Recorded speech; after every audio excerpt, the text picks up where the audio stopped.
And we are live, minus one, Kenny Mad Dog Mullins. Kenny will be joining us soon, but let's get some share around music going here while I share it around. Calvin and Tim, please feel free to share it around on your Facebook or whatever groups you would like to as well, but feel no obligation. Here we go.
All right.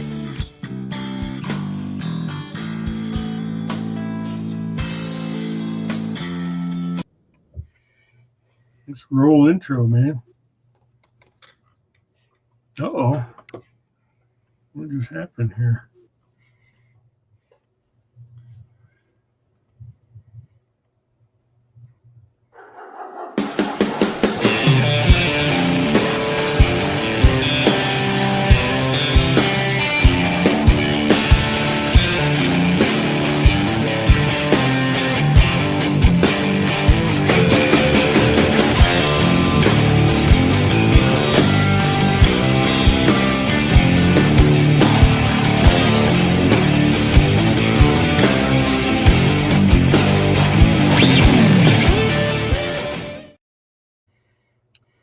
Hello, friends, fans, and faithful followers. Welcome to the ABA Tuesday Night Live, your media source for tracking content, where we cover all things tracking and training, and we bring it to you the only way we know how. No politics and no nonsense. Today, we are joined by Calvin Dennis, fellow ABTA judge, fellow tracker in northern Michigan, northwestern Michigan, and Tim Kill, fellow tracker in which part of Wisconsin, Tim? I am South Central Wisconsin. South Central Wisconsin. Ag area, agricultural area. Big ag area, yeah, for sure. So tonight's topic, we are talking about lessons learned from deer we have left in the woods. If you have not left a deer in the woods, you have not tracked deer long enough yet. It happens. I could probably fill a whole segment with just lessons I've learned with some that I have left. I'm not saying I've left a ton, but I've left more than I care to admit, and I've learned from them. And when I was thinking about who to have on, who to invite to be a part of this conversation. As I was saying before we went live, Tim, you were at the Michigan event, drove in from Wisconsin from the Michigan event, so I had a chance to meet you there. You called me before the event with a couple of questions, but I became familiar with Tim Kill when I came across your podcast, The Deer Vein. You were on the Deer Vein podcast, and just the way you conveyed the messages and the way you conducted and the way you spoke, I thought, man, I've listened to that podcast 3 times. So I was thrilled to death when you called me and told me you were coming to Michigan, and was really excited to have you on to talk about tonight, because I know it's a topic that we'll all be able to share information on and hopefully learn. So Yeah, I thoroughly enjoyed that podcast with Anthony Heller at Deer Vein. He does some really good work through his channel and his podcast. So I recommend people check that out, the Deer Vein podcast as well. Yeah, cool. Especially hunters. For sure. Now, Calvin is also an experienced tracker, so we just have to let folks know Calvin is at work. Calvin is a first responder. I think we've talked about that before, and if he gets called to go save a life or do something more important than sitting here with a bunch of tracking meatheads talking tracking things, then it's he'll need to peel out. But it won't interrupt the flow of the show. We'll continue to carry on and do our thing. Let's see here. 1 second. Oh no.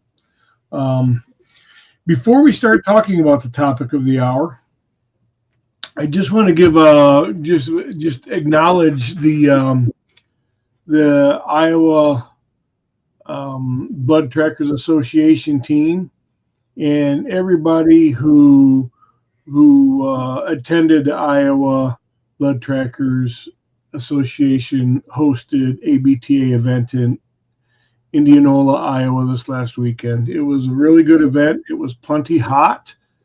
But you can't control that. And people still came, and people were still enthusiastic. And we think we did a pretty decent job, and the feedback's been pretty favorable. So we will, next week's show, I'm going to try to put together a full-blown Iowa event recap show with some guests who attended. So stay tuned for that. We're not going to talk a whole lot about Iowa tonight, but it was a good event with good feedback and very tough conditions in terms of testing. So we can cover more of that next week. So let's just Tim, why don't you give us your Reader's Digest version of your tracking bio, who you are and how long you've been tracking and all that. Yeah, sure. Before I do, though, I want to commend you, Matt, for making the trip to Iowa. I know it was your opening weekend in Michigan, and not an insignificant commitment on your behalf. So thank you for the tracking commitments you've made to the tracking community and the education. We appreciate it. I appreciate that, buddy. I was able to make it home in time Sunday afternoon to get 2 tracks Sunday and 1 Monday morning with 2 recoveries. So, I was able to get some tracks in too, and I didn't think I was going to be able to. So thank you for those kind words, buddy. Yeah. So I got a dog. My dogs are poodle pointer, the breed. And I got my first one about 11 years ago. And I spent a fair amount of time focusing on sporting dog training, bird dog training with a dog group, and then had a couple of experiences with deer that haunt us as hunters for the rest of our days. Deer we couldn't find that we believed were fatally hit. Those experiences it's hard to let go. I certainly understand the hunter's position now when they believe that deer is dead as a result of them, and we can't come up with it, and how frustrating that is for them. And so after a couple of those, my own deer and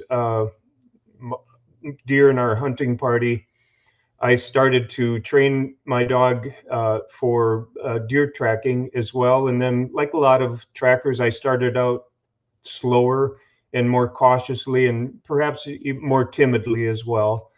Right, because you put yourself on the spot kind of there when you're starting new. So the first couple of years, I started with 20, 30 tracks, and it quickly flourished, and it's I would say a full addiction now. I haven't hunted for 6 years. I haven't big game hunted for 6 years. I do fill in in this part of the state. Our season starts later than the northern part, the more wooded area, for tracking, and so it starts slower down here and a bit later than the northern part.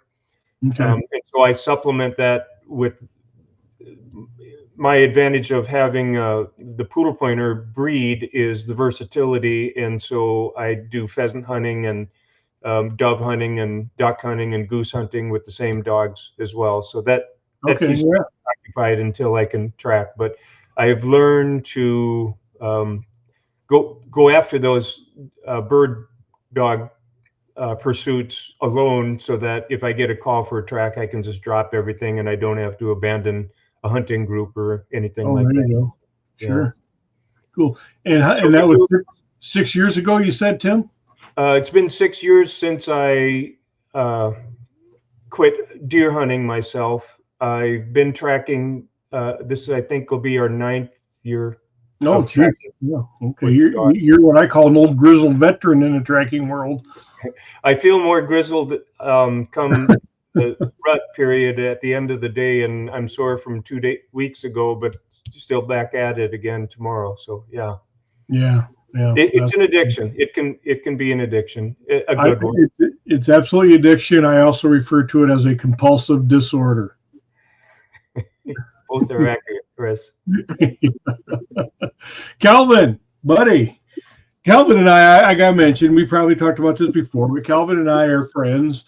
We are both admins in the Michigan Deer Tracking Network. So Calvin and I know each other pretty well. We talk multiple times a week, message multiple times a day, this time of year. So Calvin, let the world know your tracking bio, buddy.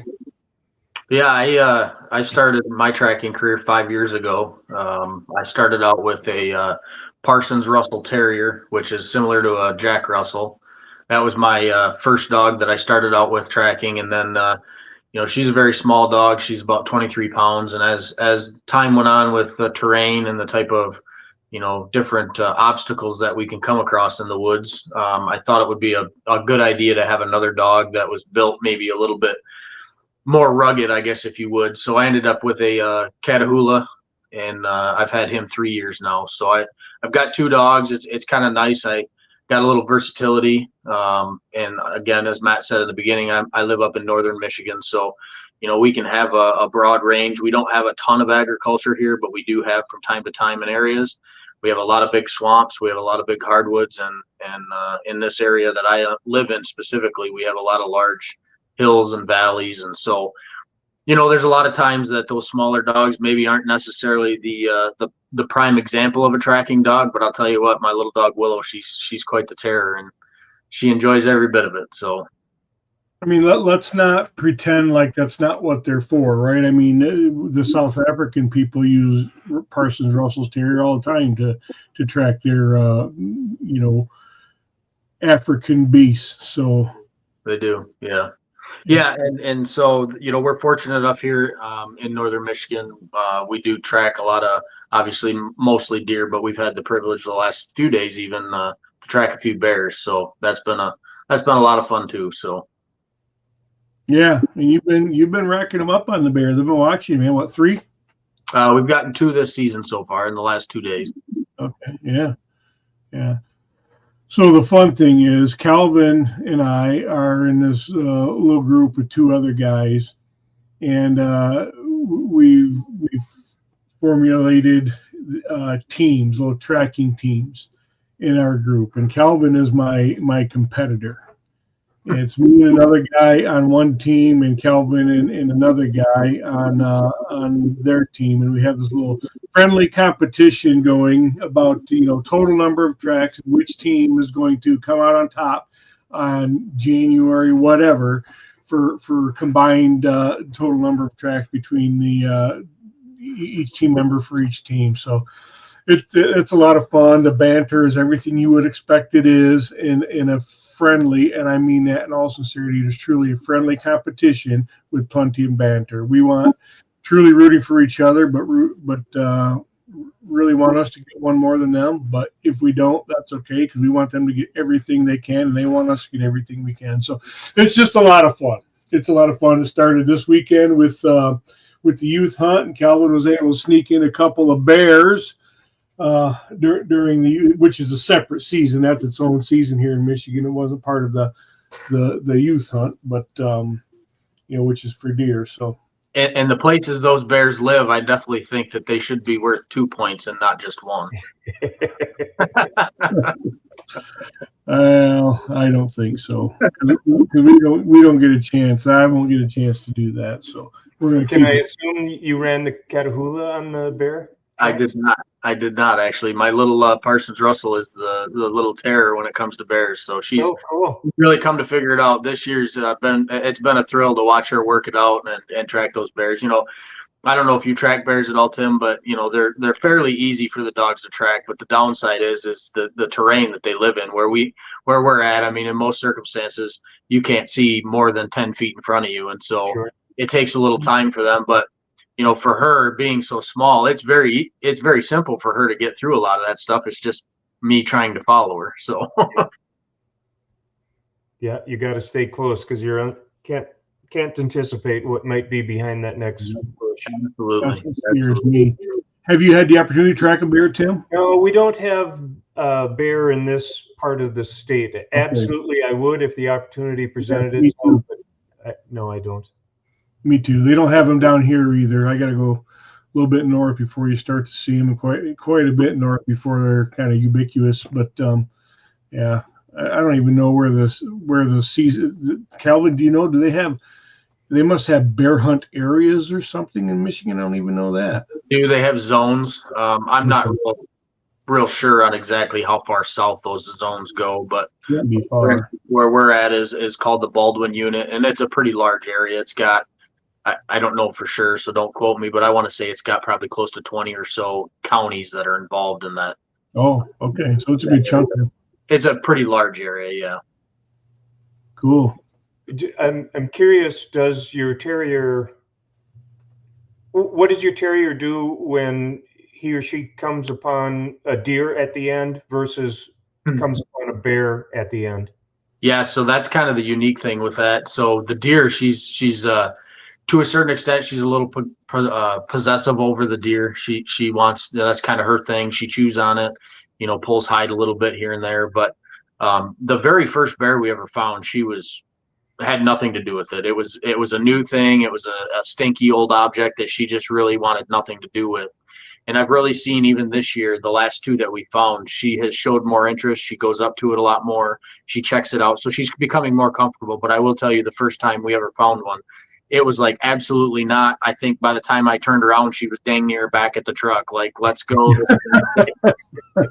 So it's been kind of fun to watch that change a little bit in her this year. But you can definitely tell, when I first started out, it was, not to hijack this whole thing and change the subject, but no, go ahead.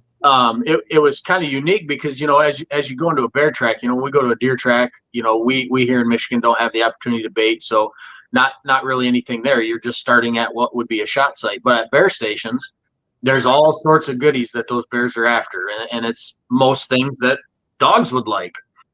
And so it takes a little time for you to kind of get started. But this year's been a little different. She's been pretty much nose to the ground, ready to work, and she takes off on that track, and there's been little time wasted. And specifically this last bear we tracked, they actually had 3 bears on the bait pile at the same time. And after the shot, they all took off in the same direction.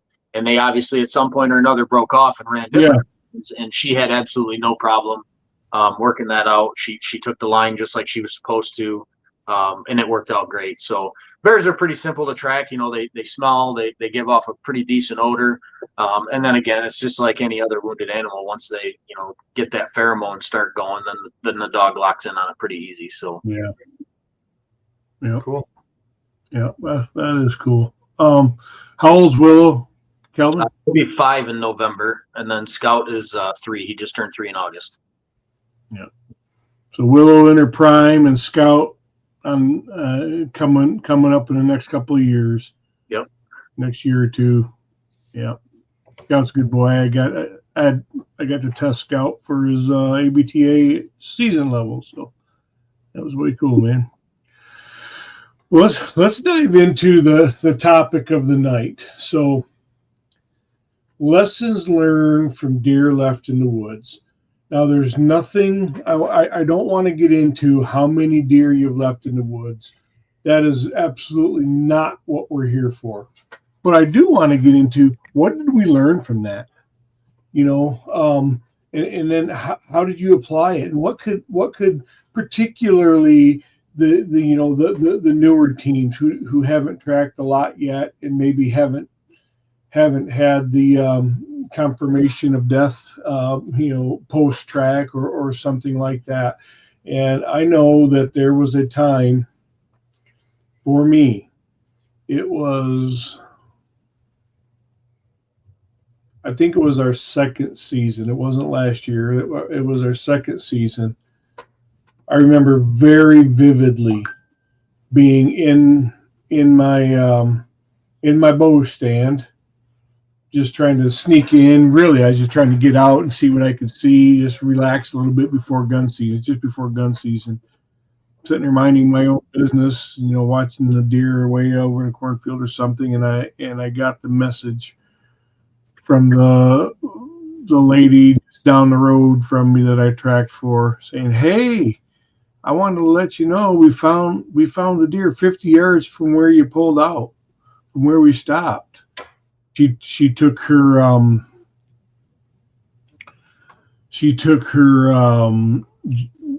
German wire hair pointer out there, and there's Kenny. And hey, sorry about that. No, that's okay. Took a German wire hair pointer out there and started searching, and her dog found it. I mean, he didn't track it, I'm pretty sure, and she was just pleased as punch not pleased as punch, but she wasn't upset. Well, boy, I sure was.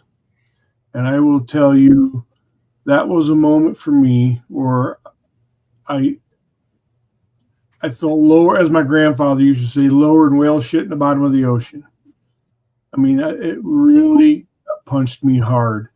And I was seriously in that very depressed state where I'm done with this. I can't do this.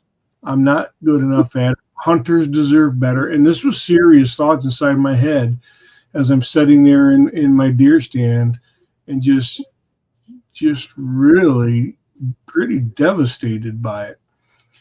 And then obviously, I guess we'll say a leveler head prevailed, and talking to some mentors and things. It just it doesn't make it better, but there was a very distinct lesson I learned there, and it helped me, in signs that reading my dog and all of that stuff. So, that's kind of what I want to talk about tonight. And I know we all have stories, and I would like us to share them. And the lessons, the scenario, the lessons, and how you may have applied it later, and then we'll grab some questions and stuff. So I'll just finish I'll finish my story since I'm there. We'll leave everybody hanging. Then I don't want to monopolize the show. I want to let Calvin and Tim. I want to let you guys share your wisdom and experience. Not that you have a ton of experience losing deer, but you know what I'm saying. You have years under your belt. So to finish that story, what had happened was we were in year 2, and I had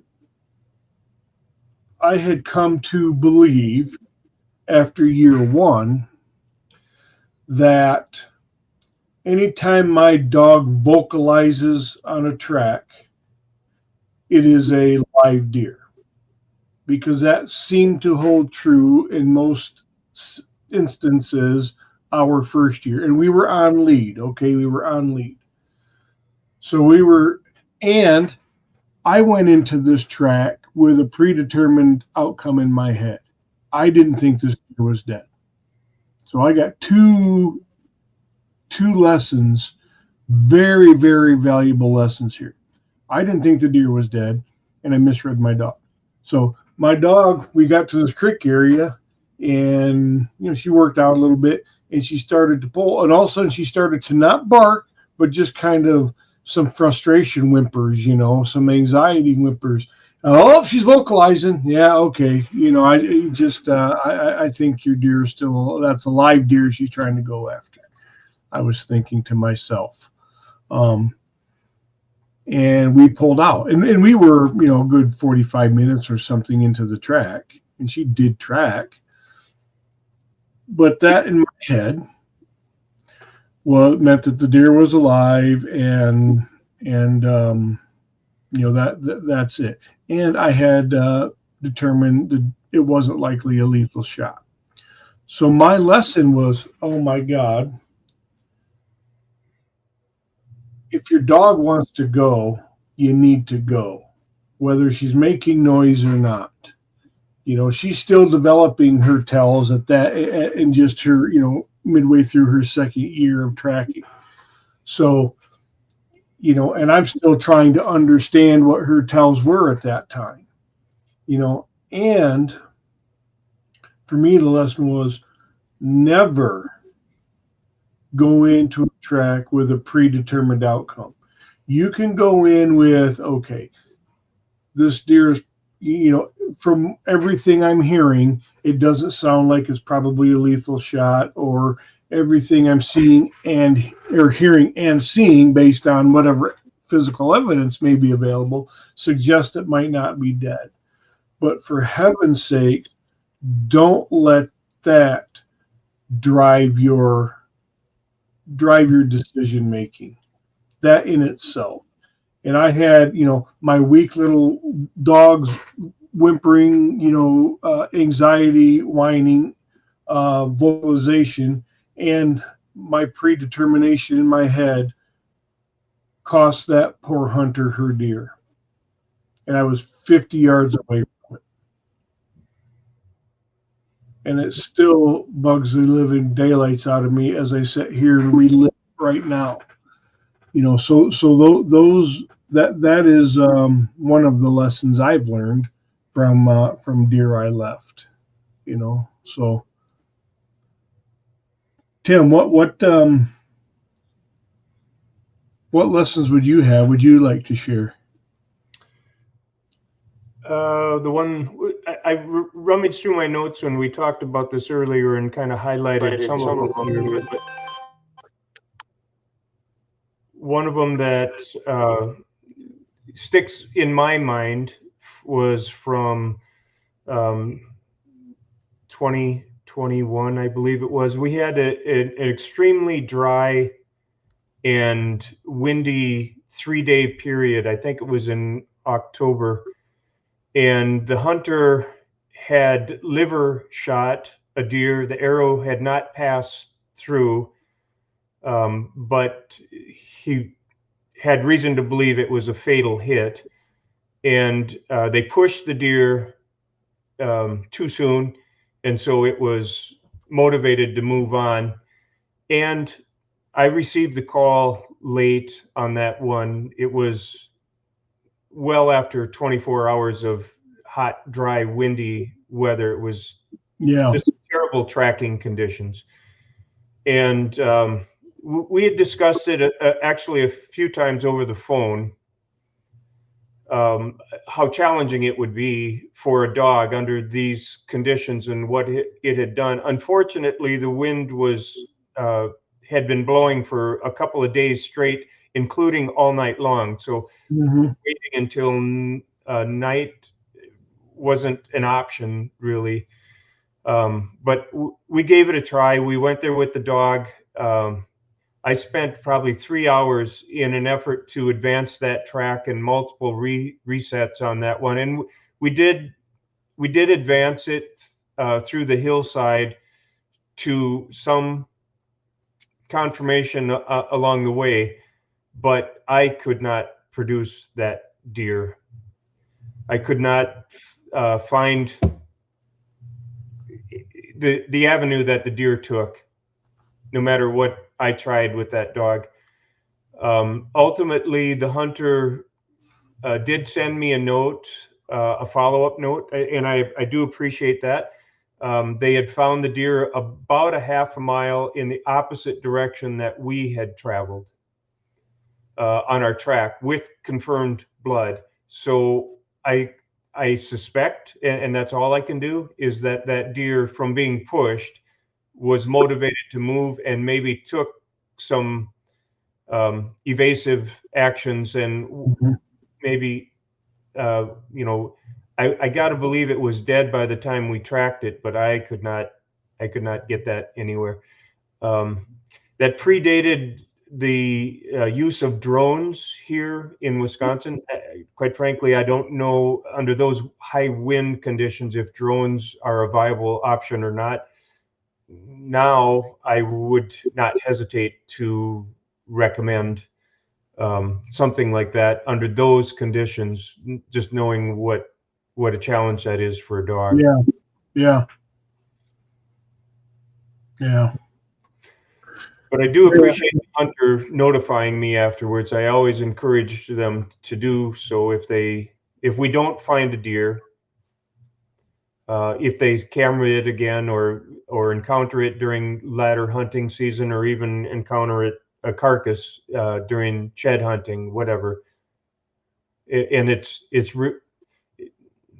on a certain level, it's disappointing because it's acknowledgement that perhaps you did mess up on something. Yeah. But it's appreciated for sure. Yeah. And I do the same thing. If we don't find it, hey, if you see it on camera or you see it later or you hear that it's still alive or something, please let me know. If you find it dead, please let me know. I mean, I don't want to hear the second one, but I want to hear the second one. If it's dead, I want to know that too, because it helps us get better. Calvin, before we hear one of your stories and lessons, I want to ask a question. What do you consider left in the woods? So let me qualify what I mean. So you track a deer, and for whatever reason, the track is called and it doesn't end with the deer on the tailgate. Okay. The hunter then goes out shed hunting in the spring and finds the deer 200 yards from where you pulled out, maybe in a different direction, maybe in the same direction.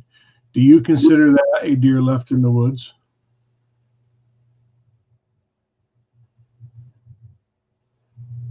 I would have to, you'd have to qualify on what terms. I mean, there's so many factors that can play into that. Is it something that the deer was left in the woods because it was that you didn't track it, or was it not dead at the time? Yeah. And See, so and that's a qualifier. Yeah, and that's where I struggle with it. If you found it in the spring, yes, you didn't recover that deer, but it doesn't mean it was dead at the time you were tracking. It could have died a month later from infection, and you didn't. It could have died from another hunter's bad shot. It could have died from. So unless you can tell where that deer was hit, I'm bothered.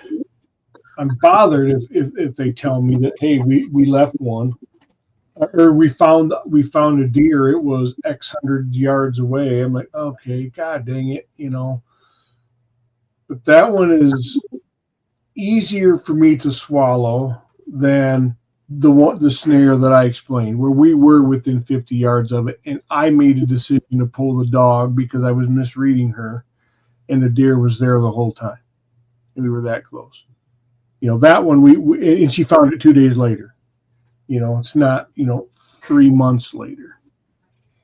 I think something to think about with that, and this is just kind of the way I look at it, is, let's say you take a track and you go, a significant amount of distance, let's say 700 yards, you track this deer, and ultimately at the end, you're really not sure what happened, and you don't know where the deer went. You can't come up with it at that point, and you leave, and maybe it is in the spring they contact you and said, hey, we found that deer laying 200 yards away. Well, we all know as trackers that a lot of the times those deer are going back to where they bed. They're going back to a territory that they live. And so it very well could be that deer was just laying where it was comfortable being. That's where it lived all the time. But if you, on the flip side, if you look at it and say, okay, you went out there and you tracked it 50 yards, and then your dog decided, or you as the tracker weren't honed in on what your dog was doing, and at that point you pulled out and you only went 50 yards and they found it 200 yards away, then ultimately you left that dead deer. So I think there's a lot of ways to look at it. Yeah. Tim, do you have any thoughts on that? Yeah, it's a challenge to know for sure. In my mind, it depends on what your dog is telling you on that track. If your dog is enthusiastically pursuing the track or is somewhat disinterested in it, it can be telling if that deer is dead today, dead while you're looking, or perhaps dying and just hasn't expired yet. I did a track about 6 years ago on the it was an archery shot the day before the gun season here in Wisconsin. So it was on that Friday evening prior to the opener firearm season. And it was in the part of the state where the agricultural fields are above and the woods and the valleys are wooded below. And so they were in a ground blind, and their shot was actually at an upward angle. And it collected one lung and exited high on the deer on the opposite side. And they knew it would be a challenge to track. I met him there at sunup, and we tracked it to the property line, but it being gun season, it took some time to get property trespass authorization. So my dog, for the first 800 yards of that track, was very enthusiastic. And then after that, the dog lost interest in it. And the hunter kept walking around the area while trying to get trespass authorization. And he would find blood, and I'd take the dog over to that. And, she would pursue it, but with limited enthusiasm. Ultimately, we took that track well over a half mile and into several pieces of property that took some time to get authorization on, and called it as the day set. The sun set that day because it took so long. It was so highly inefficient to do it that way, but those were the circumstances. But anyway, that deer turned out to be one lung, and then the arrow had clipped the bottom of the esophagus. And that deer died in 10 days. And at day 7, it gave a near mortality signal. And the reason I know all this is because it was a DNR collared deer. Okay. And so the DNR was not able to share the location with the hunter until it was confirmed dead. And that was day 10. So I suspect that deer died of thirst. / starvation. I'm surprised the coyotes didn't get to it, but it did not move more than 50 yards the last 4 days of its time. Oh, geez. How interesting that you could have the DNR tracking collar data. That's yeah. So I suspect the reason in hindsight, right, knowing what I know now as a tracker and having had years with it, the dog was enthusiastic about the early part of the track because it was scent rich and it had quite a bit of lung blood on that early part of the track. Yep. But as it got further and further, that deer was not depositing the pheromones any longer, right? Because it wasn't immediately threatened. Right. And so my dog was less interested in that, I believe. Yeah. Interesting. So Calvin, share one of your stories, man, and the lesson you learned from a deer left. Probably the one that sticks out the most is early on, probably I think it was like the beginning of my second season. I'd got a call, a young man had shot a deer with a crossbow. They initially had tracked it. I think they jumped it once. At the time of the call, I believe I was on another track, so I wasn't able to answer the call. Called them back when I got back to the vehicle. They had said, yeah, hey, we've tracked it, X amount of yards, which was a pretty significant amount of distance. I made plans with them to meet later that afternoon. When I got there, as we all know, hunters aren't always great with distance. So I say, when they told me they tracked it maybe 300 yards, I think when I showed up, it had been more like 700 yards. It was quite a significant distance that they had pushed this deer. And ultimately, they just had pushed it too soon. So probably, like Matt had said earlier, I mean, one of the biggest things is I truly enjoy reading arrows. I truly enjoy kind of being the detective and looking at that kind of stuff and trying to read what the arrow says. But I try not to put too much thought into it as far as telling the hunters that. And that's just on me because sometimes early in my career, I got too overconfident about saying what I was looking at. And so I went there with the notion that this was a dead deer. I was going to find it. It was going to be no problem. We're going to have no issues tracking this thing. Got there, started out. I was actually tracking with Willow at the time. We took off. She made quick work of it. I mean, we really were standing on their last blood pretty soon. When we got to that last spot, they had grid searched obviously for quite some time. And now knowing what I know from listening from this podcast, even and listening to some of what Kenny's talked about with grid searches and the debris that kicks up, I didn't put any thought into that. It was within an hour that they had done all this. And so I got there and she worked through what I thought was the grid search and we took off. We went in a direction, probably a good 300 or 400 yards, and she just kind of lost interest. So I thought, well, this doesn't seem right. So I took her back and I reset her and she took off almost the exact same line. She started heading, the first line that we had taken went straight ahead, probably another 75 yards off of last blood. And then she turned and headed east. We were headed north and she started heading east. The second time I reset her, she took off north.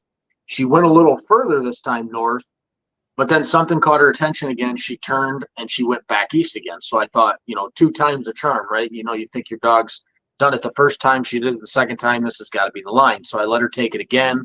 We went to that same, almost exact same area, and I let her work through a few things. And then, and this is something that I really had to work as early on in my career, was getting frustrated with a dog. You get to a point where you've built this mental note in your head that this deer's dead. I've already seen the arrow, the signs that they've told me, everything's building up to this dead deer, but why can't I find it? And so I started getting frustrated. Probably to a certain extent, I was taking it out on her, which is on me. And as we've all heard and we all say, they feel that, and we track on lead. And so I think she started to get the notion that, hey, Dad's not very happy with me. Something's going on. And she just kind of closed up at that point. So I was kind of beating myself up over it. I've already told this guy, like, hey, this deer's dead here. We should be able to find it, no problem. And now here we are 2 hours later, and I'm looking like a big dummy out in the woods, walking around with a dog that I feel it's not even a tracking dog. Like, I'm like, this is just pointless. Why are we even out here? I feel like this hunter deserves better than me. They deserve more than what I'm giving them. So ultimately we go back to last blood. I kind of conversed with the dad and the son and just said, hey, this is what I'm thinking.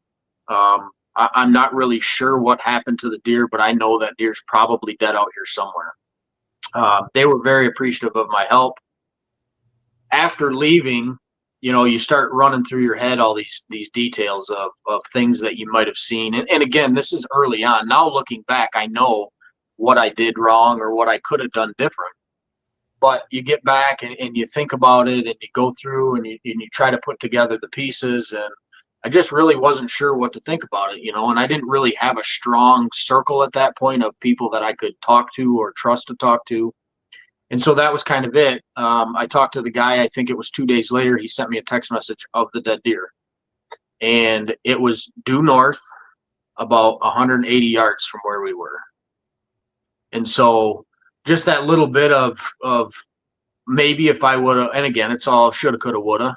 But if maybe I would have known her reads better, and I think that was one thing that I really buttoned down and I really worked on was getting her reads down, knowing what she was telling me. If I would have known more about that read, I probably would have said, hey, I think the line is due north, not east. She's obviously picking something up due east that she likes better. And again, young tracking dog, 2 years old, not a lot of experience at that point. So, but probably some of the biggest things that I could take away from that is building my circle of people that I can talk to. I couldn't tell you how many times I've been on deer, been out in the woods, in a struggle zone, in a spot where I know that this deer's exited somewhere. I've called people on the phone and said, hey, what do you think? And it's more of a mental thing to calm you down and just put you back to reality and put you back on that track, get your mind back to where it should be, and then move forward. So I think that's something that I've really worked hard at is trying to, at the end of the day, if we don't tell people that we've left deer in the woods, if you think that you're just going to be a tracker, that you're never going to leave a deer in the woods, you're lying to yourself. Yeah. And we need to come to realization with that. And again, it does suck. We all hate it. It beats you up mentally. And I think what that did to me at that point in time was knowing 2 days later they found that deer. It beat me up mentally going into the next track and the track after that, not having the confidence moving forward. Yes. I think that was something that really, it took its toll on me for a little while. But once I was able to get out of that rut, I was able to get a good group of people that third year that I got into it. And I really got a group of people that I could trust and I could talk to. And I started to learn my dog better and I started to learn those reads. I think that's, again, don't get me wrong. I mean, since then I've still left, I'm sure, deer in the woods, but I have a better realization of maybe why. I look back on it now knowing like, okay, I really should have done this. And probably another thing that, I didn't do a lot of early on in my career is if I knew a deer was dead, I didn't go back. I didn't go back the next day. I didn't go back 6 hours later. I didn't take a mental break and just say, hey, let's just think about this for a second. Let's take some time and then go back. I didn't do that early on. And knowing what I know now, if I would have just taken a break mentally, let the dog take a break and then go back, 6 hours, 8 hours, 12 hours later and maybe finish the job. Yeah. And I want to share one on that vein too, but Kenny left and Kenny's back. Okay. I was just going to say, man, Kenny bugs out when I was getting ready to throw it to him. No, I apologize. Evidently I just found some new buttons on the side of my mouse. it took me off. I figured he didn't like what I was saying. He's like, I'm right. Yeah, this guy always talking about get out of here.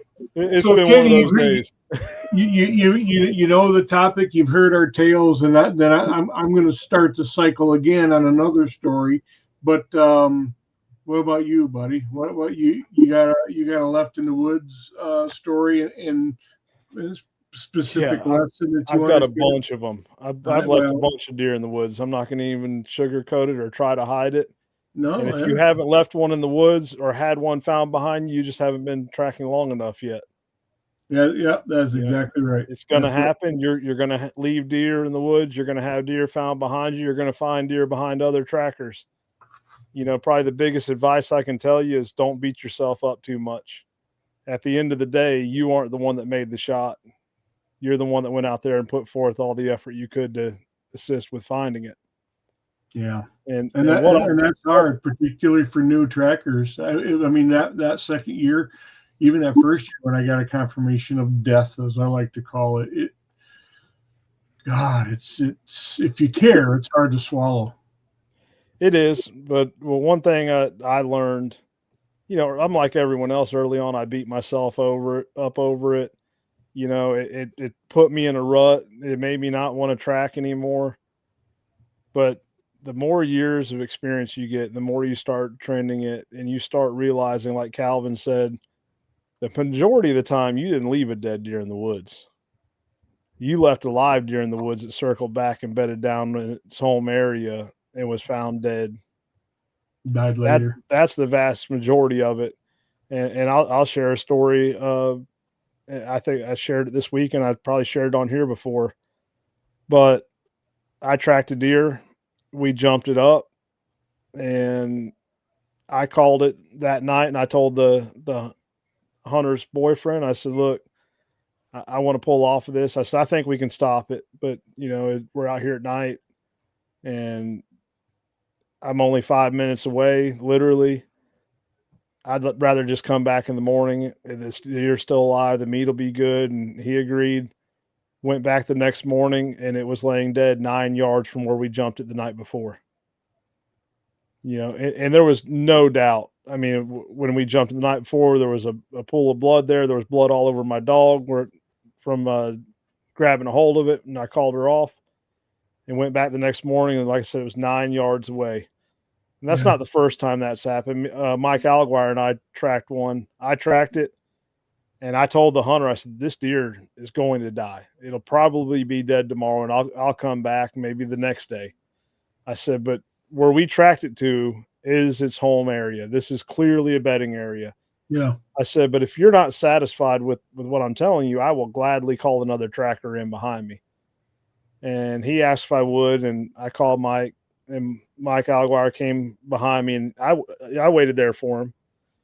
And Mike took the track, went the same exact way, went a little further, jumped the deer, it went across the dirt road. The next day, that deer was dead within 40 yards of the original shot site. And it was hit high in the back and went down like towards the ham, and it was at a sharp angle down and got into the intestines. It just wasn't dead. And back. Yeah, okay. Yeah, it wasn't dead that night.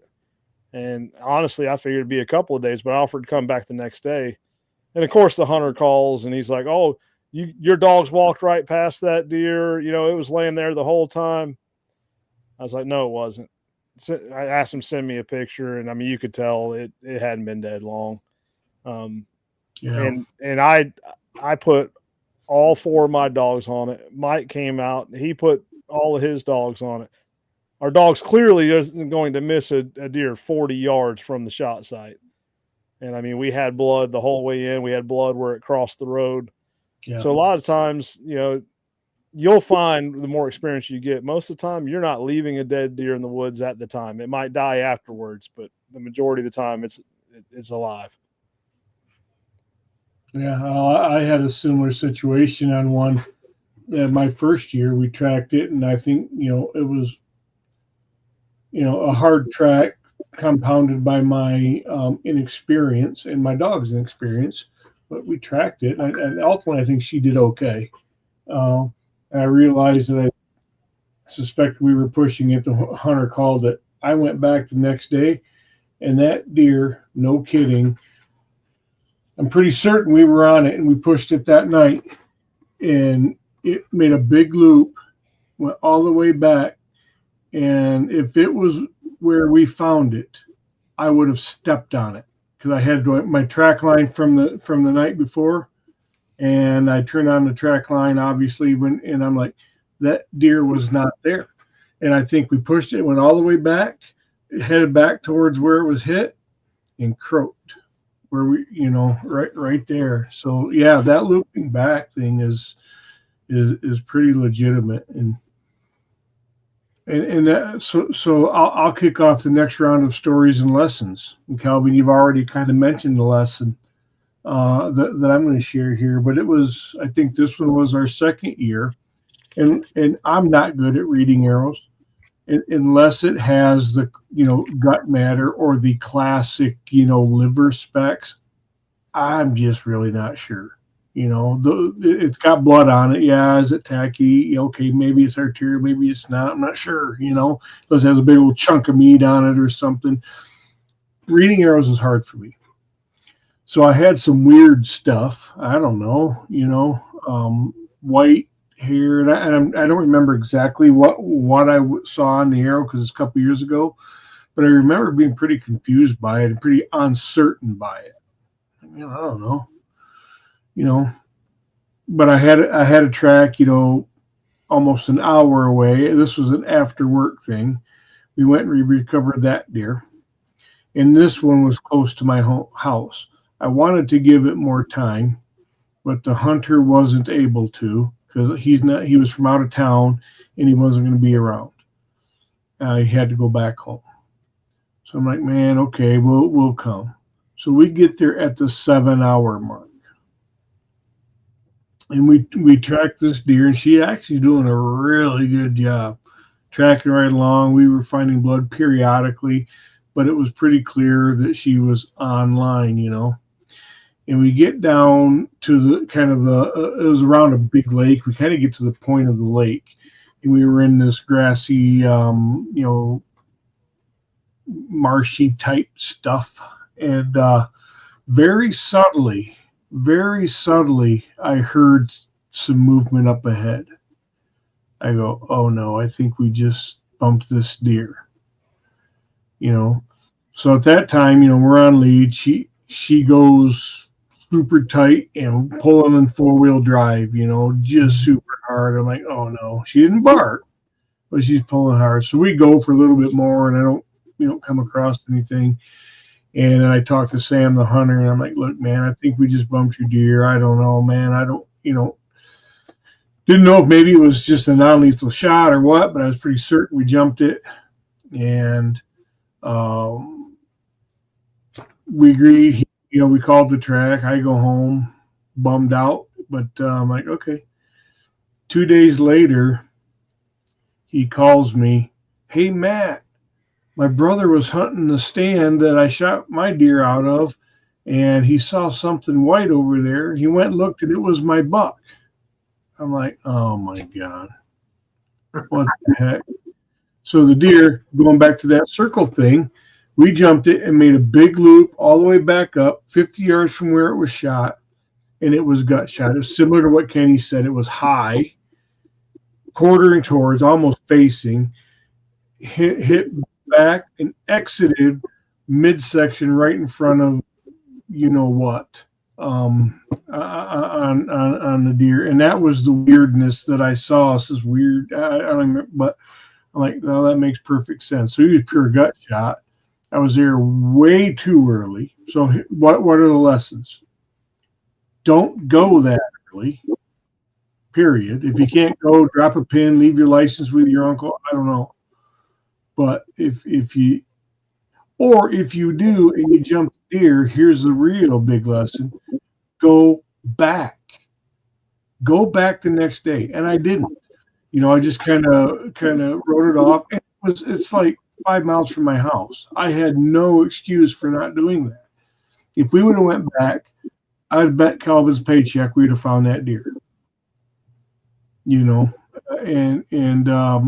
I didn't do that. So that was a humongous lesson for me. Go back. And then wait longer, but go back. Find a way to go back, especially if it's practical for you to do so like that. And that one still haunts me today. Now, I have not had a hunter that found a deer behind us that has been really mad at me. Everybody's been so wonderful, and I'm feeling like the whale reference I mentioned earlier in the bottom of the ocean, and just great people. So go back, wait, drill it in the head, in the head. So just circle back around. So that's something else. You hear it all the time. We've talked about it several times here. I've I had it this weekend. That maybe I'll tell the story. Maybe I won't tonight. But circle they circle back a lot. We get that a lot. Um, so Tim, you got another story and another lesson you'd like to share? Yeah, yeah. The one that was from a couple years ago now, it was during the rut. So our day was full, sun up to sundown, the night before. It was scheduled, Yeah. filled. And my first track was in a public hunting area, a large swamp area, like perhaps you had mentioned, Calvin, that you have up near you. And unfortunately, I didn't think it through. I didn't ask the hunter in advance, nor did he share it with me. But our walk in to that area was over a mile through tall grass swamp, which was very time and energy consuming for Yeah. someone that's got to spend all day tracking. Yeah. And the dog, right? You can't overlook the dog. That's But right. we, it was gut shot, and they had attempted a track earlier and had called it as non-viable to track by vision in that condition. So Mhm. then they called the dog. I spent there was that deer spent a fair amount of time moving. I don't know why it traveled so far unless they had pushed it, but it Yep. had backtracked several times. It was all in tall grass and scrub oak material, so very hard to work through. And the backtracks were their own challenge as a result of that as well. But I spent 4 hours on that track, and I suspected that deer was dead. All indications were that it was a dead deer somewhere, and I was surprised we didn't come up with it sooner. But we did find that we were pushing wet blood on that one as well. So I ultimately made the decision that I've got a full day scheduled. I'm either going to have to call 4 other hunters and tell them I am passing your track on and try to coordinate that from the middle of a swamp, or call this track as not viable for me and move on to those others. And ultimately, Mhm. my decision was to refer the hunter to a drone operator, the hunter in the swamp to a drone Mhm. operator. And I went on and completed my other tracks for the day. And I've since then become good friends with that drone operator, and I know that was his first deer recovery, and he got there. I got there at sunup. I left there at 10:30. He got there at noon, and he was there at sundown, and they had just found the deer 600 yards away from where our Onyx track had taken that one. So I'm I'm blessed to have made that decision and Mhm. allow that hunter some closure with the drone operator. I think they would have been much more effective at finishing that off than I could be with the dog, because I was physically drained from that, and I Yeah. can only imagine what the dog was from that working like that. Boy, yeah, I get that, man. And it is physically draining. I mean, just and those swamps are they're they just they suck it out of you, especially if if they're soft bottom swamps. And so you're fighting the leash and tangled in thick swamp grass. You're sinking, probably up mid shin on your boots at least many times. You're getting caught in that mud vacuum, and pulling your boot off or half off and trying to whip it. Um, yeah, it is. I'm looking at Calvin. He's the one who said he's got the big swamps up there, but he looks like the youngest one here on this. There's a lot of Yeah, I things think to do when they're he young. That's is. one of them. Yeah, he is. Calvin, you got another one you want to share? Well, I think Tim hit on a few things that I was going to just kind of point out. I mean, specifically, you talk about overworked, and that was we talked a little bit briefly in the beginning. I mean, I've got 2 dogs now, and part of that decision was that overworked part. When I'm talking a 23-pound Parsons Russell Terrier, she's got a lot of energy, but at the end of the day, if you've done 3 or 4 tracks in a row, those overworked dogs aren't going to perform near the amount that they were at the beginning of the day that they are at the end of the day. And so I think those are some of the lessons that I learned going into scheduling out a day early on when I was only running that 1 dog. As a new tracker, the phone rings, you answer it, you want to take as many tracks as you possibly can. You're trying to stack them up. And you're not doing those hunters any justice. So I guess one of the biggest things that I would tell newer trackers out there is take 1 track at a time. Oh yeah, I agree with Even that. if you take another track and schedule it out, but don't give a time frame. I tell everybody that I talk to on the phone, like, I'd be more than happy to come and help you today, but today is a question mark at the end. That doesn't mean in an hour. That doesn't mean in 3 hours. It's when I can call you and get to you, because I don't know how long each track's going to take. That's right. And so allowing yourself to take 1 track at a time, being mindful of being overworked. You think about going through that swamp grass, you think about going through those hardwood hills, those valleys. We're physically and mentally beat just doing 1 track after an hour and a half. You got to think about the dogs. And so, I think moving into another track and having an overworked dog, that plays a lot into it, mentally and physically. And then, one of the things that I've had similar situations, we all talk about similar scenarios. You talk about a deer circling back and finding it 50 yards from the tree stand it was shot out of, or a track that was very similar in prior years that you took that haunts you then and it haunts you today because you've got a call that is eerily similar to that. And so one of the things my wife actually said to me one day was, she said, don't live in the past, live in the moment. And she said, don't think about what happened then. Just take that track today and just go do what you're going to do. And whatever happens at the end happens. The outcome will be there. And, so live with that track 1 at a time. Do what you can on that track. Go into it with an open mind. Do everything you possibly can. As like Kenny said, at the end of the day, you're not going to find every deer. You're going to potentially leave a deer in the woods, but that's the ultimate reality. Don't beat yourself up over it. Move on to the next track. Don't live in the past. Take it 1 at a time. Yeah, and that is true, but I do think, well, I 100% agree with that because, if we could learn something from it, if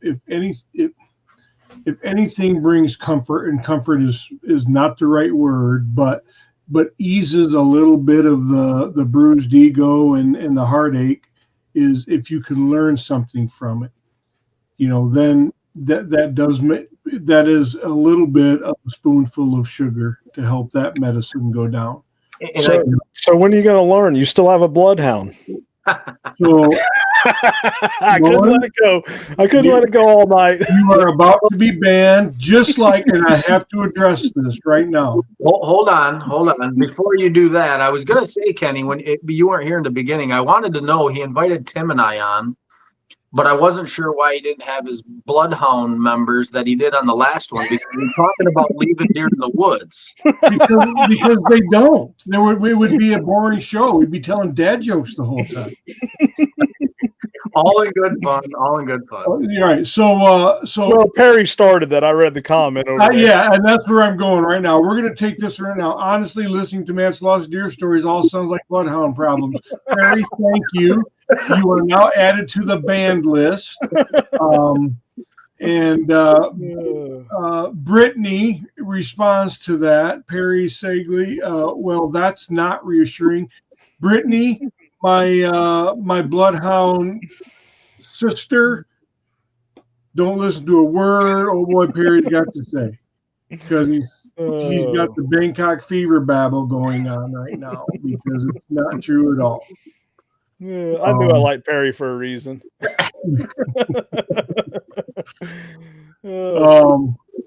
But But in all seriousness with that, yeah, Matt, like I said, I think a big thing is just being, stay true to yourselves and, if you are humbled at some point in time, take it for what it is. Learn something from your mistakes.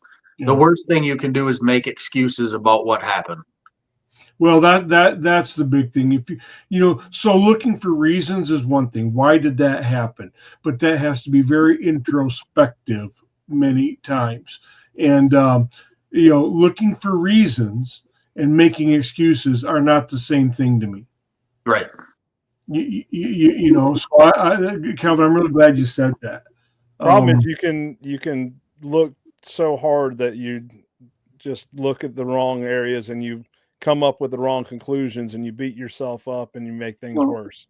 Well, yeah, but you do have to, reflect. I mean, I'm not saying dwell on it, and but you're right, Kenny. I mean, if you allow it to, but I think you have to look at it somewhat analytically in an effort to make yourself better, to make yourself the best that you can be. You have to look at it introspectively and figure out, okay, what could I have done different? What lessons did I learn, and how do I apply that on the next track? Yeah. But I'm not suggesting wallow in your self pity.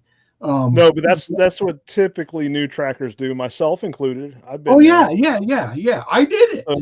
I did it. Yeah, and I just want to let them know because it's going to happen. Like I said, it happens to some more than others. Certain breeds, but it happens. Mm-hmm. And but one thing I want to say that Calvin touched on was fatigue is a real thing. Yeah, I wrote that down, Ken. I was going to go to that. Yeah, go ahead. Yeah, fatigue is a real thing, and honestly, I was having a conversation. Ethan Young and I were having a conversation the other day, and talking about getting to the next level. And one of the things we talked about was that energy management, and most of the time when things like this happen, it's our dogs are fatigued, we're fatigued. We've been on a long run of bad tracks or a long run tracks period. We're making decisions that we shouldn't be making. Most of the time it's not the dog, but it can be. Most of the time we're the ones that's fatigued and making a bad call on that. But that is the reason why I have so many dogs. And that's what I found. I mean, you go on 200 tracks a year, one or two dogs isn't going to cut it. I shared a story today that John Vaughn track. He stayed pretty busy on Saturday, and I had a call for Sunday morning to track for a 6-year-old boy. And John said he would go, but his dogs were burnt up, and he asked if he could take mine. So he came and picked up 2 of mine. And anyways, he got out there and started tracking with one of them, and it got too hot and it was going to lay down, and they were going to take a break. And John said, well, I have another dog in the truck. Let me swap them out. And I truly believe that had he not swapped them out, that deer wouldn't have been recovered because of things that took place after they swapped. Yeah. The deer was only another 175 yards, but it got a little western. And had he not swapped dogs, probably wouldn't have had that recovery. Yeah. Well, so, go ahead, buddy. I'm sorry. Well, what I was going to go with that too is a lot of trackers probably would have called it right there. And in fact, the hunter, the person that texted me, that referred the track to me, and I had to refer it to John because we were still on the road. He told me today that the hunter texted him and said, hey, we're not going to get this deer. We've been a long ways. And had it not been John, a lot of trackers would have called that track. And the hunter wanted to call it, but John was pretty adamant. He's like, no, I feel confident we're going to get this deer, and kept pushing. And it led to recovery, but it it very easily could have been a deer left in the woods. Yeah. Um, um, a deer left in now we get a deer left in the woods because the hunter calls the track. That's a tough one too. If you're not able to call them out, that one I would say the hunter left the deer in the woods. If you say, "Hey, we can get him," he says, "Nah, man, we're done." I'm like, well, you know, it's your deer, your track. If he says he says we're done and insistent, then the hunter left that deer in the woods. But it's still a deer that's left in the woods, and it's frustrating, but in a different way than one that you called. So talking about fatigue, and we did a whole podcast or live stream on fatigue. Go back, to whatever date it was. It's out there.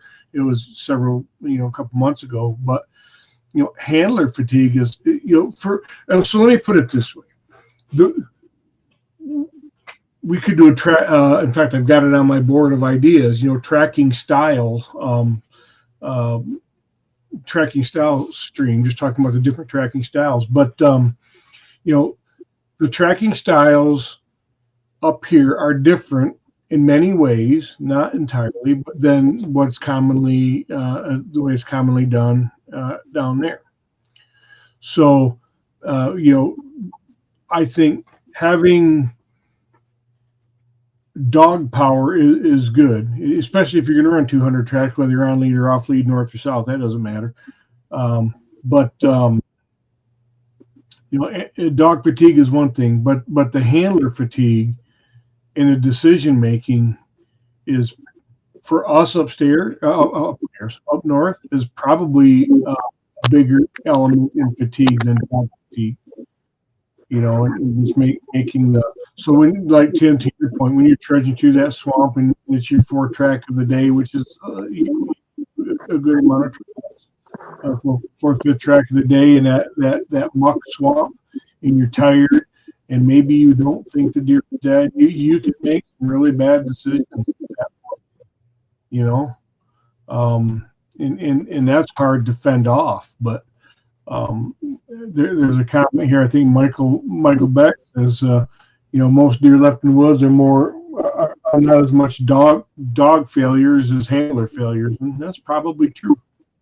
Dogs make mistakes, but Well, one thing I didn't touch on, another reason I have multiple dogs is because if a dog does make a mistake, I have another dog I can go get and put on that. Mm-hmm. and not have to call someone else. Yeah. You are your own backup in essence, where I'm not. I mean, I've got to call somebody in my area that's just as stacked up as me, and it's hard. So there is benefit to having two trained dogs, that's for sure. More than one trained dog, that's for sure. Yeah, I'll get you a cur dog. Where I'm intrigued to buy them. But Zach, my man Sutter, beautiful bloodhound on the couch, man. That's exactly right, Zach. But I want to talk about. I want to look at my notes, because as we talk, things come up and I write it down because I want to cover it, because I think there's a good lesson there. Go back this year's track. I want to talk about a near miss. Calvin, you made me think of it as something that you said when you were sharing one of your stories. This wasn't a deer left in the woods, but it was close. And I'll tell the story, then I'll tell my lesson. I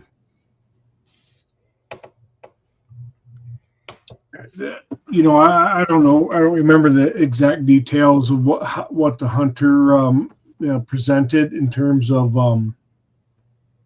what the shot situation was, but and I don't remember particularly how I felt going into it.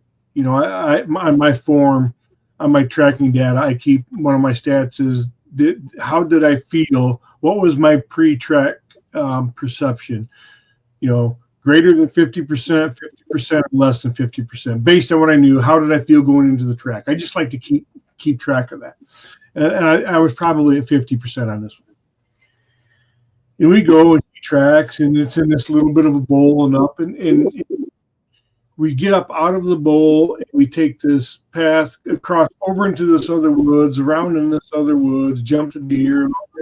Oh, then we end up getting to this gut pile. I'm like, oh no, what? Oh crap, and we're looking at the gut pile older than it should have been for his deer to think so, but then we're thinking, man, somebody might have taken your deer. And we go back and we kind of do a reset, and the same doggone thing. She takes us on the exact same path, up right down the same line, right back to that same gut pile. I'm like, and this happens over a period of 35 or 40 minutes, not long, but long enough, maybe a little bit long. And I'm sitting there thinking, I look at the hunter, I says, man, I said, I don't know. She took us here twice. This is year 2 for us again. Boy, as I reflect on year 2, that was a painful year. But we didn't leave this. So I said, man, she took us here twice. I'm not sure what to make of this, man. This might be your deer. So then we start coming up with scenarios that make sense for in the hunter that's his deer. And I'm like, man, I don't know. He says, well, do you mind if we try one more time? I go, absolutely not. I don't mind. Let's go try it again. So we go back, and for whatever reason, she takes an entirely different line, and 200 yards more, if it was that, there's this dude's deer in this giant weed patch. Why she took me over to this gut pile twice on the exact same line? It wasn't like she might have been air scenting it, but she had to go up, left turn, right turn into the woods and go around down to this gut pile. Maybe she was air scenting this gut pile. I don't know. But I dang near left that deer in the woods because I'm like, man, she took us here twice. That's it. So my lesson there was, if it doesn't seem right, and that didn't quite seem right. We was talking ourselves into that cold, half, partially frozen gut pile as being his deer, knowing darn well it just didn't make sense. Do the reset. You're there, reset, and do it again. Reset number 3, she took us right to the deer. I have no idea why she didn't on the first time or the second time, but she did the third. And I'm so thankful that we didn't leave that deer, but it was a lesson in reset. It was a near miss, and it scared me because we almost did. I've got a good one on that. Yeah. This was probably, I guess it was 8 or 9 years ago now. No, it was maybe a little long. Anyways, I had my bloodhound and my blackmouth cur. She was 6 months old, Xena, and we were tracking a deer in a plantation in South Georgia. And for whatever reason, my bloodhound. So let me back up. So the hunter shot at it, and he felt like he grazed it.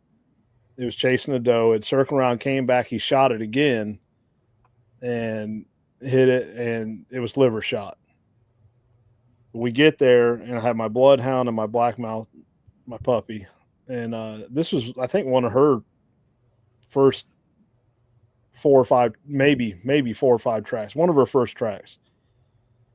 And the bloodhound was just struggling bad. And we reset and reset and reset. I think we'd reset 6 or 7 times. I mean, I knew the deer was dead.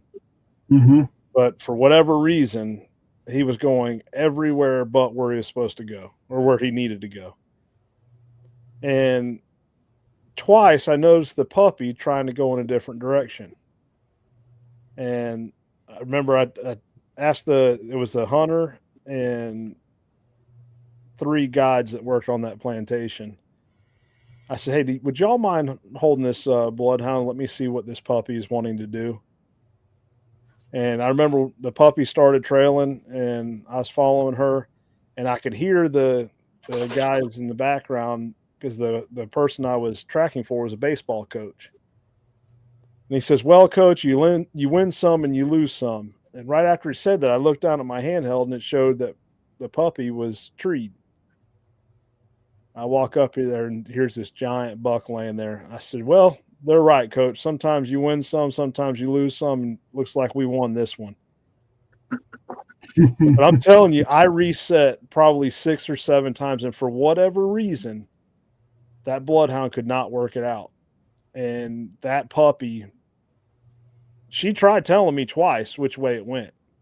And, of course, I'm relying on the veteran dog and kind of blew her off. And just as a last ditch effort, when the hunters were already ready to give up and it was like 2:00 in the morning, I just said, I got to try. I got to trust her. I got to see what's going on.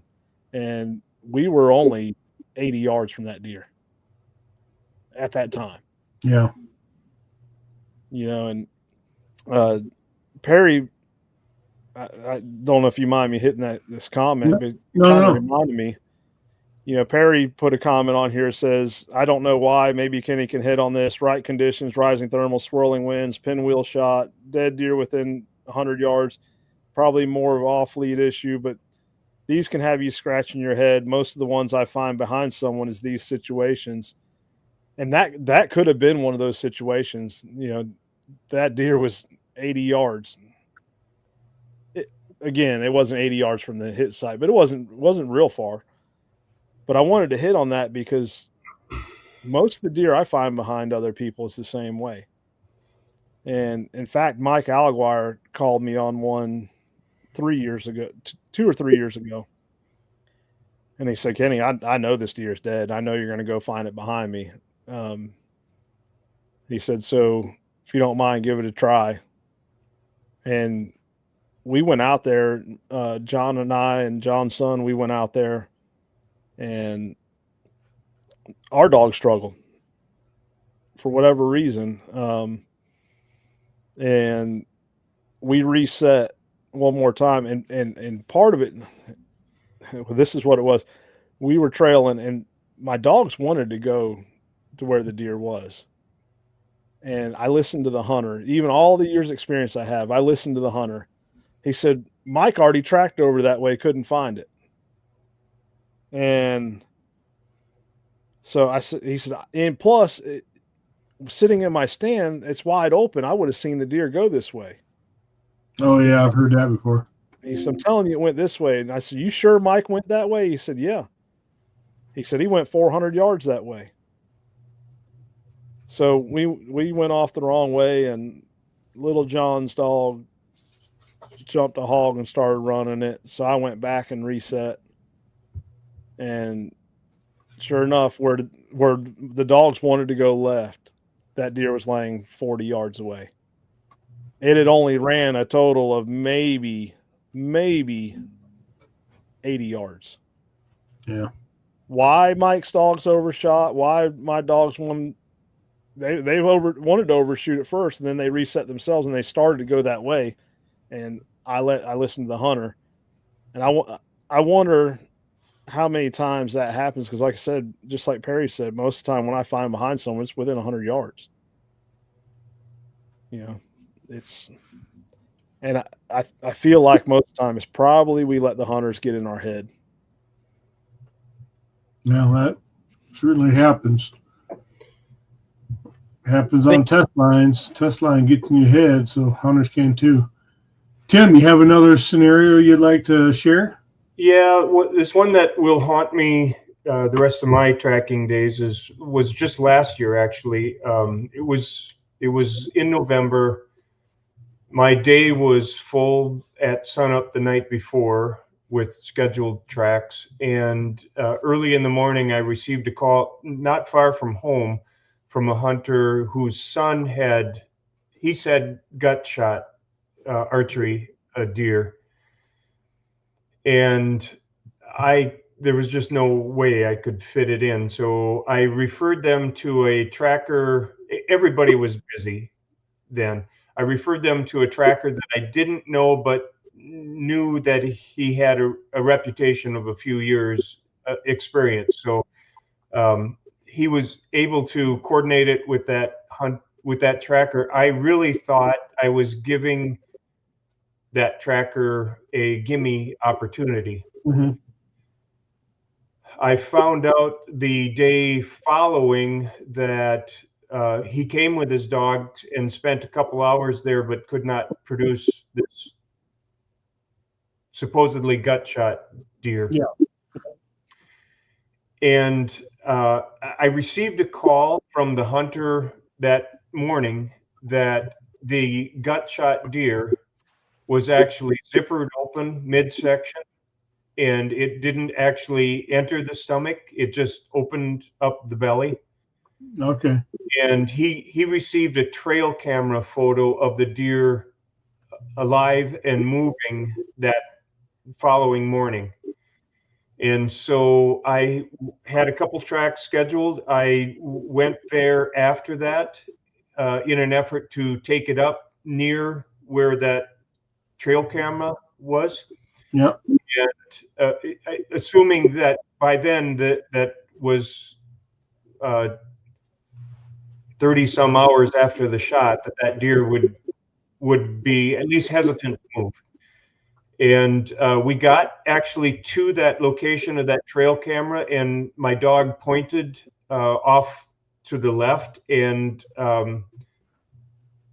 she wouldn't move. And I motioned to the hunter to be quiet and let's work our way around this edge here.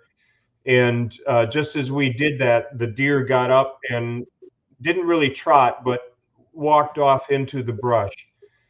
Still alive, tail down, trying to sneak, but trying to not have to move any more than it needed to. Yeah. So we gave it to the end of that daylight of that day, and I went back there with the dog and took it up from where that deer had been bedded when my dog had pointed it, and took it into that brush where we saw it go, and I could not make a track out of that whole thing. I spent over 3 hours on that effort at that location, and I did, as Kenny suggested, it was last year when I had two dogs, and a 10-year-old and a 2-year-old. I put the 10-year-old dog on it, and she also could not take up that track. I have absolutely no idea where that deer went. Clearly, it died.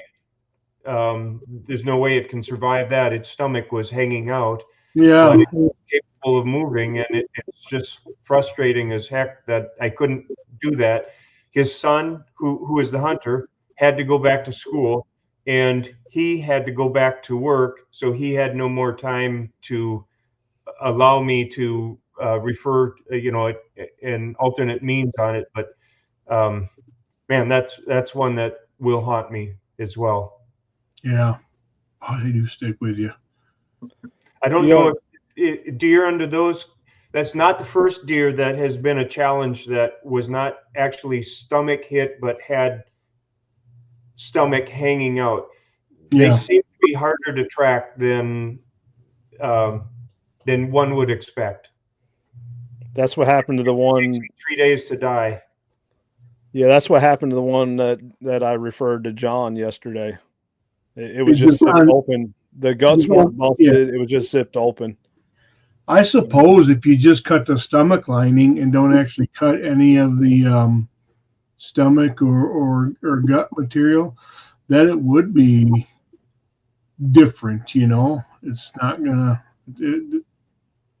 Because heck, all you gotta do there is shove them back in and staple it up, and the deer probably survive. Yep. We have a lot of multiflora rows in this area, and I am just shocked that he didn't get hung up on some of that stuff. But we were going through some very nasty stuff, and there was just no sign anywhere. Yeah. If I could share anything though, talking about having deer found behind you, as trackers,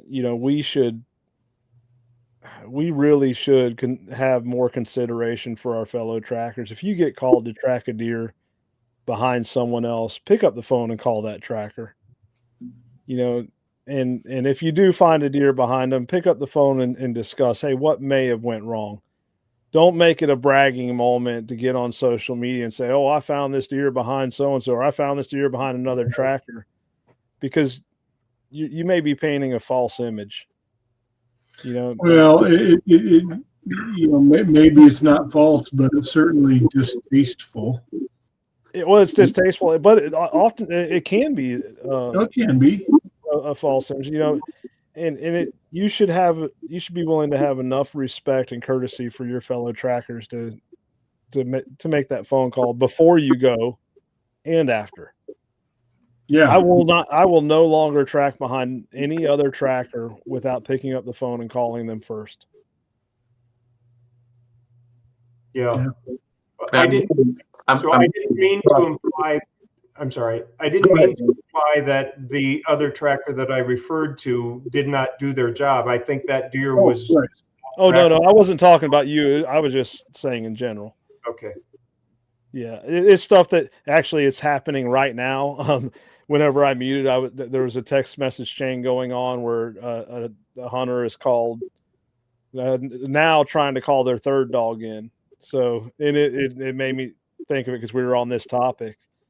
And luckily, these trackers were all reaching out to fellow trackers saying, hey, who went on this track and what's the details? Yeah, for sure. And that's what it's all about. I mean, if we should be happy that, the deer was recovered, we should also be looking for, the same information we would ask if the hunter told us where was it, what happened. So, we can figure out and try to analyze where was the gap in my line. Maybe it is simple as mentioned earlier. Maybe it's as simple as conditions are different. Mm-hmm.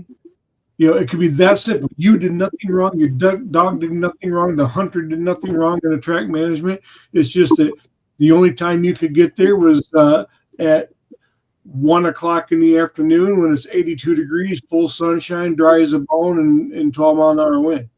Where the other guy could get there, went back at night, no wind, a little bit of dew settling in, or maybe it rained, who knows what, anything. And it's entirely different conditions, So one guy was set up for success and the other guy didn't stand a chance. And that's not an indictment of one or an endorsement of the other. It's just a circumstance, the circumstantial reality of what it was at the time, Yeah. So, Calvin, you have another story you want to share?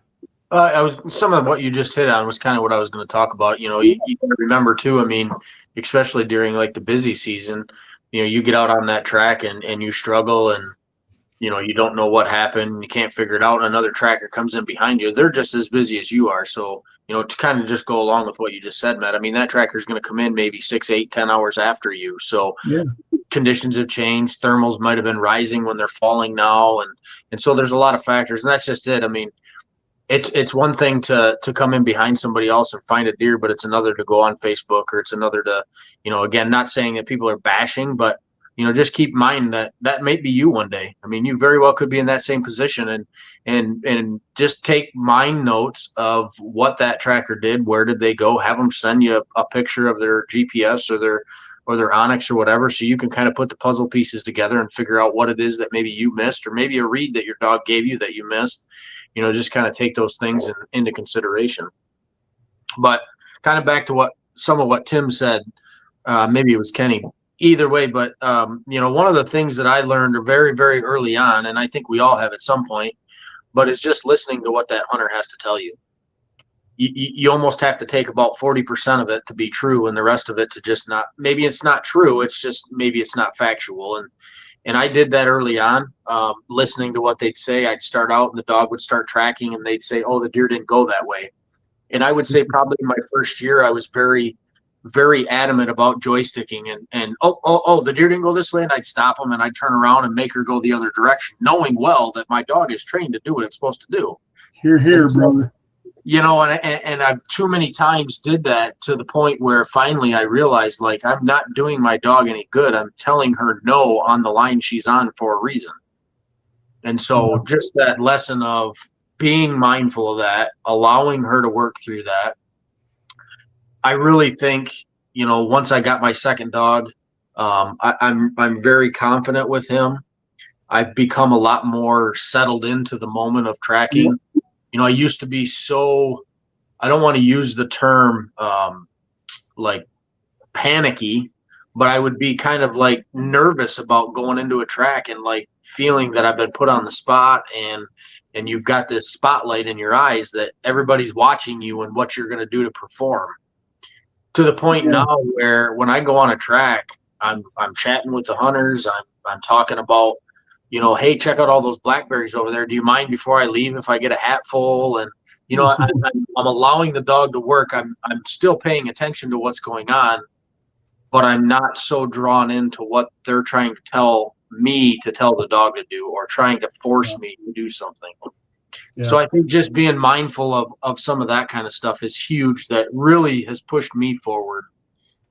Being able to just allow that dog to get on a line, let them figure it out on their own. And I tell everybody to this day, when I start out a hunter, when I get ready to start a track and I start talking to the hunter, I tell them right off the get-go, restarts can be a normal thing. If we have to restart, I would rather restart the dog. Absolutely. Know that we're on the correct line versus taking you for a mile walk and then telling you your deer's not dead, knowing well that I could have just allowed us to just take a walk for no reason. So resets can be a normal thing. It's something that I've drilled into my speech, and I allow people to know that right off the get-go. If I'm not comfortable, I'm going to do this because I don't want to leave your deer in the woods.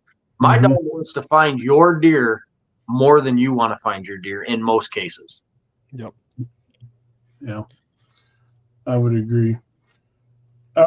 I'll share one more story, then we'll grab some, and then we'll grab some comments, and Tim will give you a chance to share a story too, or comment otherwise.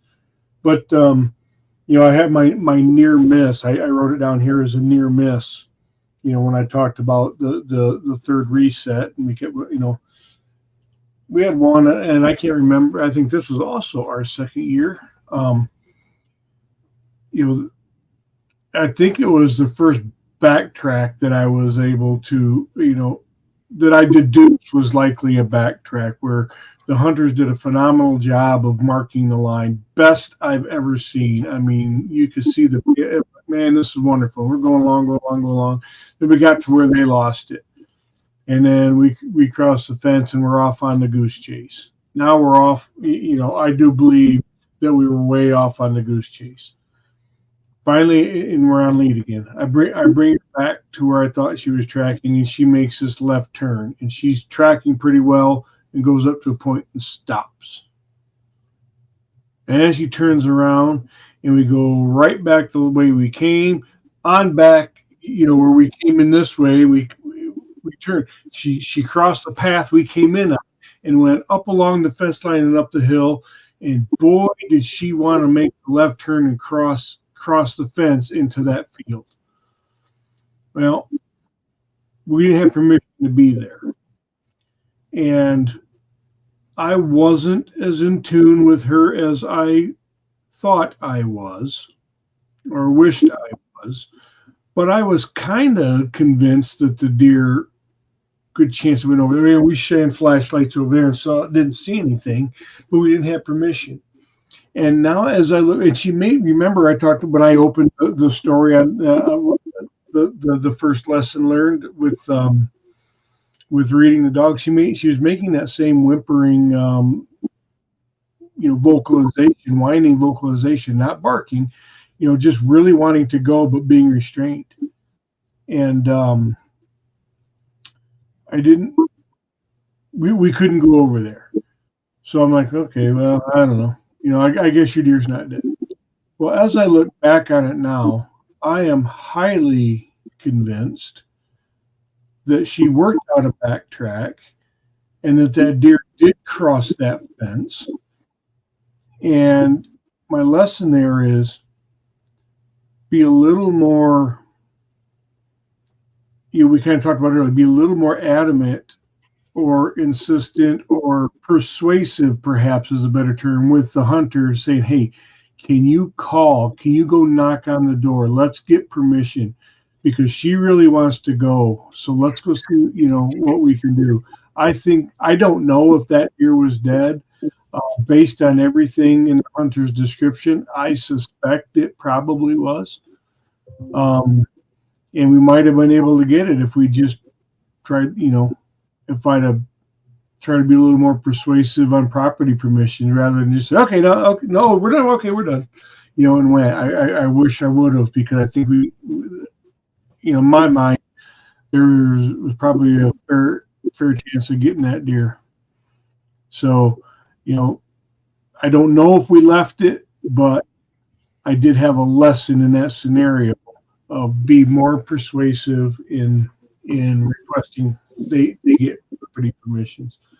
And but that comes with experience, Alvin, to what you were talking about. Early on, we were all very influenced by what the hunters have said, and it just comes from if you're reasonably grounded, I think it comes from a self-preservation of being humble and understanding that, well, maybe I don't know everything yet, but at the same time, that can go a little bit too far, and it can get you in some trouble, I guess, if by not exuding the confidence. And that you're dancing on a head of a pin there, where with balancing confidence and exuding the confidence to lend confidence to the hunter, and being humble and grounded enough to know, well, I'm still learning here, but as you get knowledge, as you gain experience, you gain confidence, and you find a groove. So it's the first couple of years tracking is rough. It's rough. It's a mental game. What's that? It's a mental game. It's a mental game, and you got Calvin. Whatever's on your door behind you, I thought it was something on my screen. But yeah, it's really something. And boy, oh boy, is it nice to get some experience. Tim, any other stories or comments or points you'd like to share or make? Yeah, the comment was made earlier about breed specific, and I wonder perhaps, Calvin, if you get to deal with this too. But I had the hunter said gut shot deer, shot in the morning. We decided we would do it just after sundown that same day, and it started to rain. And just shortly after I arrived for that track, and I put the dog on the track, and it was up in the wooded area that had been had the wood harvested the year prior, and so it had opened up that vegetation, and it was absolutely full of burrs. And I don't know if you're familiar with the poodle pointer breed, but they are a wire hair breed, and they have a beard. My older dog had a beard almost like Matt's. Pretty cool dog. Yeah, right. And those burrs just collected to the whole face. She could not see. Yeah. I'd spend 10 minutes pulling those burrs out, and we'd walk 10 yards.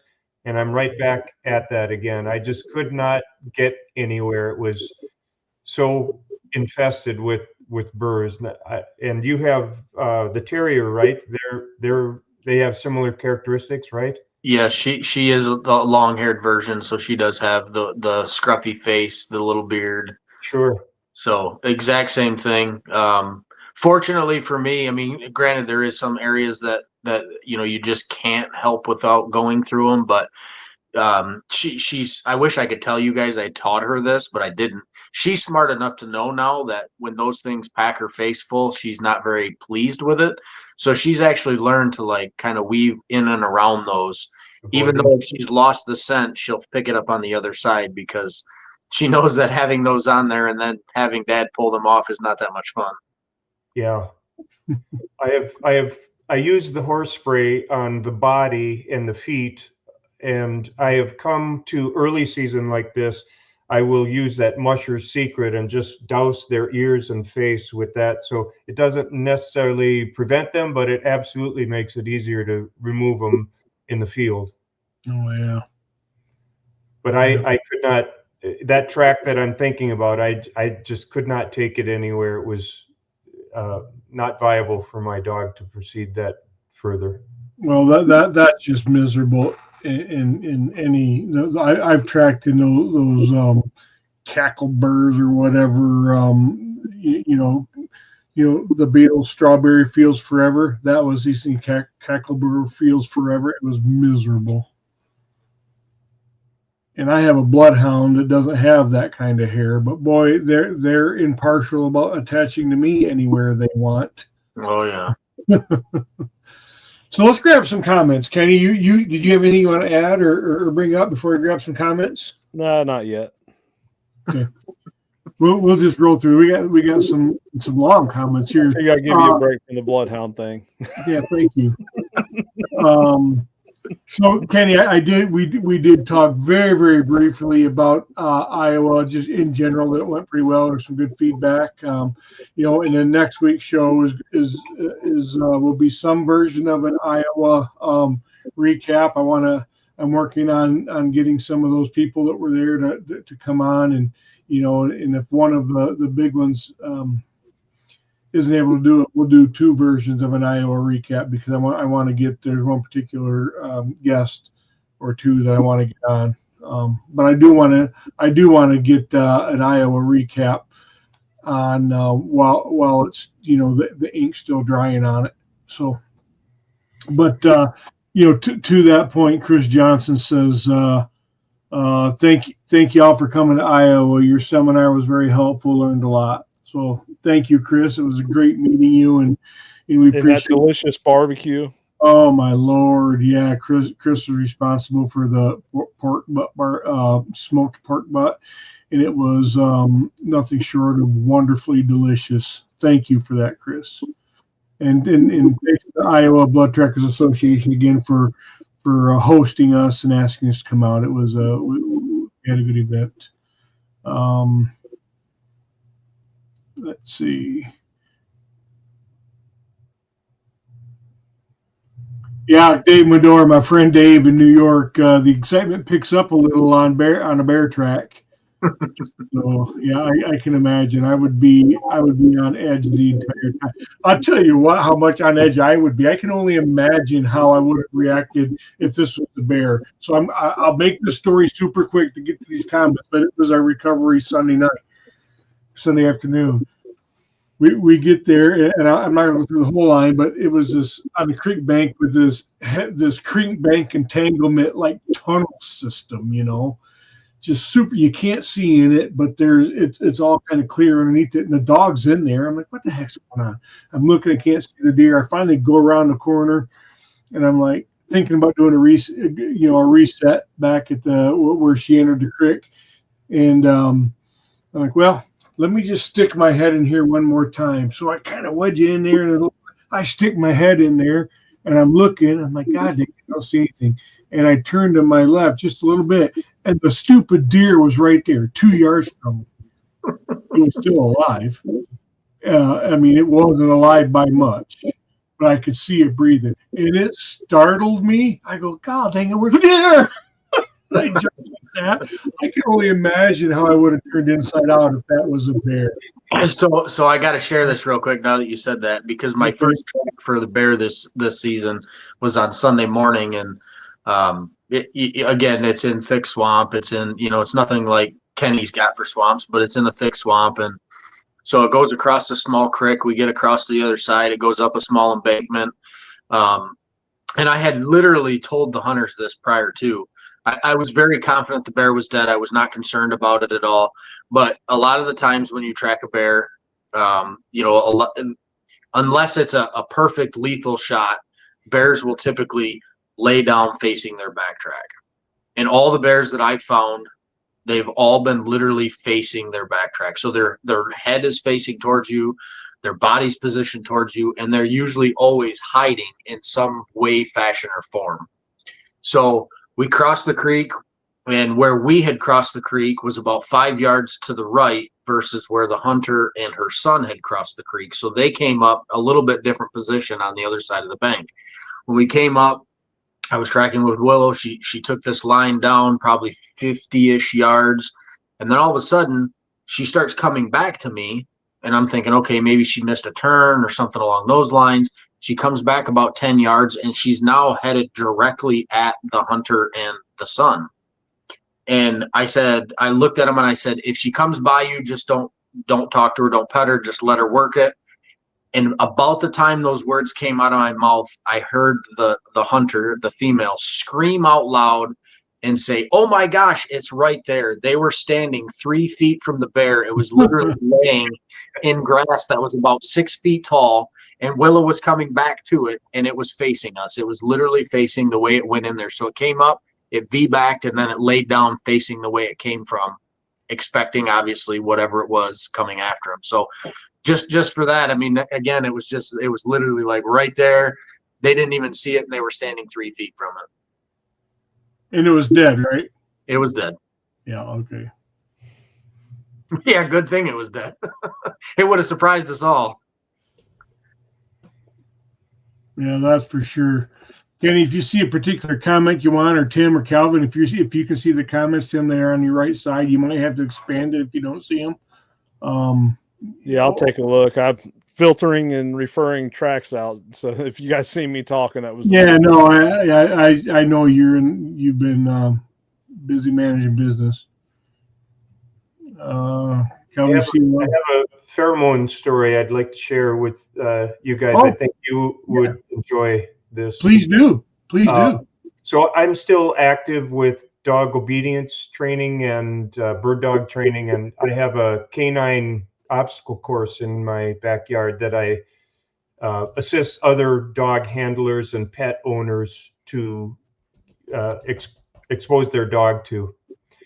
And I had a household here with 2 Vizslas here. One dog is 10 years old, the other is 6 years old. And you're familiar with the shake off, right? The stress shake from a dog. Yeah. Something, or some dogs shake when they lose the track. Yep. So on and so forth. So there's also a sympathetic shake off. Oftentimes it's with dogs that live in the same household where the subordinate or younger dog will shake on behalf of the older dog when the older dog is getting a water bath or a wash down. That's interesting. Okay. And so part of this canine obstacle course has an elevated ladder that the dogs have to step very specifically on to walk. And this older Vizsla was challenged with that. It's up to the dog what part of the obstacle course challenges them, but it took her 20 minutes to walk this 15 feet on this stand.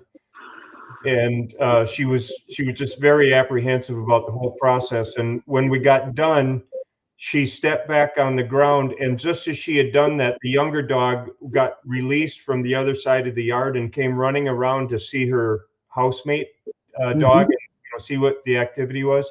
That younger dog ran up to that old dog, took one sniff of her, backed up, and did the stress shake. Oh. So I'm sure that older dog had been shedding all of these stress pheromones that whole time she was up on there, and the younger dog just got a nose full of that and had to address it by her own sympathetic shake off. It was cool to see.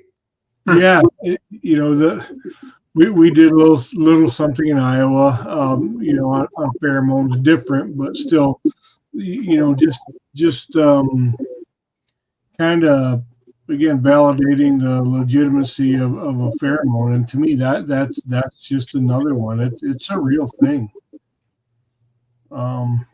Yeah, thanks for sharing that. That's interesting. Couple more comments here. Chuck Darby says, that's what you do when you fail. You study what you did and what you did wrong to fix it for the next time. That's what I do. And when we were talking about, learning, if you can learn, there's a lesson there. Can you find it? It's not beating yourself up. It's just doing that reflection and analysis. As long as it doesn't lead to beating yourself up. Yeah. Yep. More some long comments. Best thing to do is get right back out there and track. No, that's how shooters get. How do basketball players get out of a shooting slump?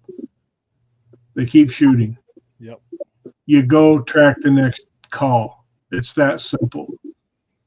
It's that simple.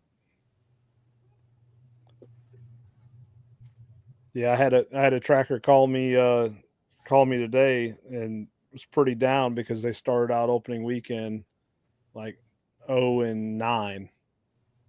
And they're like, I don't know what's going on, something wrong with my dog's. Like, nah, probably just a bad run of bad tracks. Yep. Yeah, don't worry. Your good streak is coming. Just like when you're on cloud 9, when you're 9-0, hold on to your socks because it's coming. Oh yeah. Yeah, and we're like anyone else everywhere else. It's high shoulders, back wax, Yeah, oh yeah. More high shoulders. Brittany Bertozzi says, glad you guys do these lives. I have so much learning to do, but it's reassuring hearing some of your stories. Well, Brittany, thanks for that. And Brittany's a veteran of the show. She's been on before.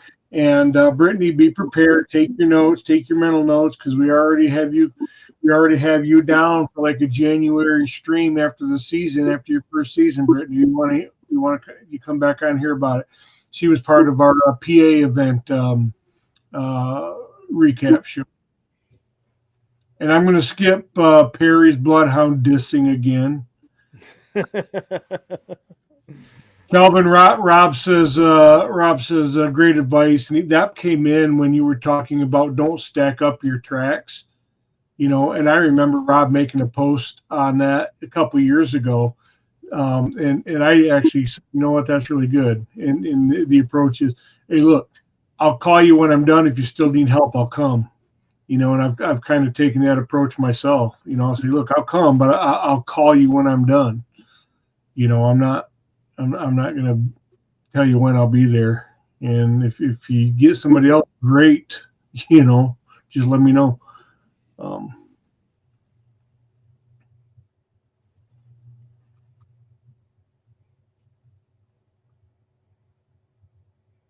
Yeah, there, Michael, back there we go. We already talked about it, but I'm sure this was talked about, but it's rarely a dog issue. The ones I left has been a me issue. Yeah, there's plenty of that to go around, Michael. I believe that would back. Don't feel like the lone stranger, Michael. Michael Pitts Jr. I haven't had this, but he says, have you ever had somebody say you left a deer in the woods and then refused to send you the picture of the deer or a pin where they found it? I have a hard time believing it based off the details and dog's reaction. I have a story on that one. Okay. Randy Vick called me, track one, and myself and another tracker, Trent Abbott, we went out there to track this deer. Actually, it's me, Trent, and Brandon Abbott. We went out there to track the deer, and the hunter was adamant that it went in a different direction. Meanwhile, we're finding blood. We're locked in. And he just did not want to believe that we were on the right trail. I'm like, there is freaking blood here. So he goes 500 yards in the opposite direction, walking around. And the deer jumps up in front of us. Couldn't get a shot off. Just all of it happened so quick. And you could clearly see the wound on the side of the deer. It was a leg shot. And the deer runs by him. The dogs run by the hunter. And he's hollering that was the wrong deer. So where it jumped up, there's blood, there's bone. We see the broken leg. We show him the bone. And it was a lower front leg. Mm-hmm. So he's like, well, I really need you guys to come over here. The deer went this way, and I got frustrated. Finally, I was like, look, obviously, we're not getting anywhere here. I'm going home. And he calls Randy like 2 weeks later. Said, "Oh, I forgot to tell you, I found that deer. You know, they were running the wrong deer. I found that deer. It was in the pond." Oh, really? And Randy says, "Well, where was it hit?" And he's like, "Oh, I don't know." He's like, "What do you mean you don't know?" Well, it was hitting the ribs. That was rib bone that he showed me. No. So we all asked for a picture, and of course, there was never a picture. Yeah. Yes, of course. Of course. Let's see. And guys, listeners, I forgive me for not grabbing all of the comments. We do appreciate them. Yeah, Clayton Johnson says, "Amen, Kenny. Apply the golden rule in this business." And that was when you were talking about the courtesy of not posting that you followed another tracker and then placing the phone call. So yeah, I agree, Clayton. It's the right thing to do. It's a professional courtesy, and it's about collaboration, not besting one another. And there's just way too much of that, or people not participating in collaboration to protect their own insecurities, and it's just really a bummer.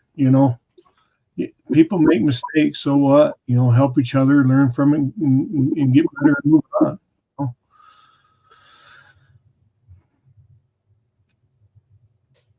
Yeah, let's see. Oh, Craig Reeder, you long-haired dog people, Pam spraying a dog's beard works wonders. Spray beard and comb it out with fine-tooth comb. Birds literally fall out. All right.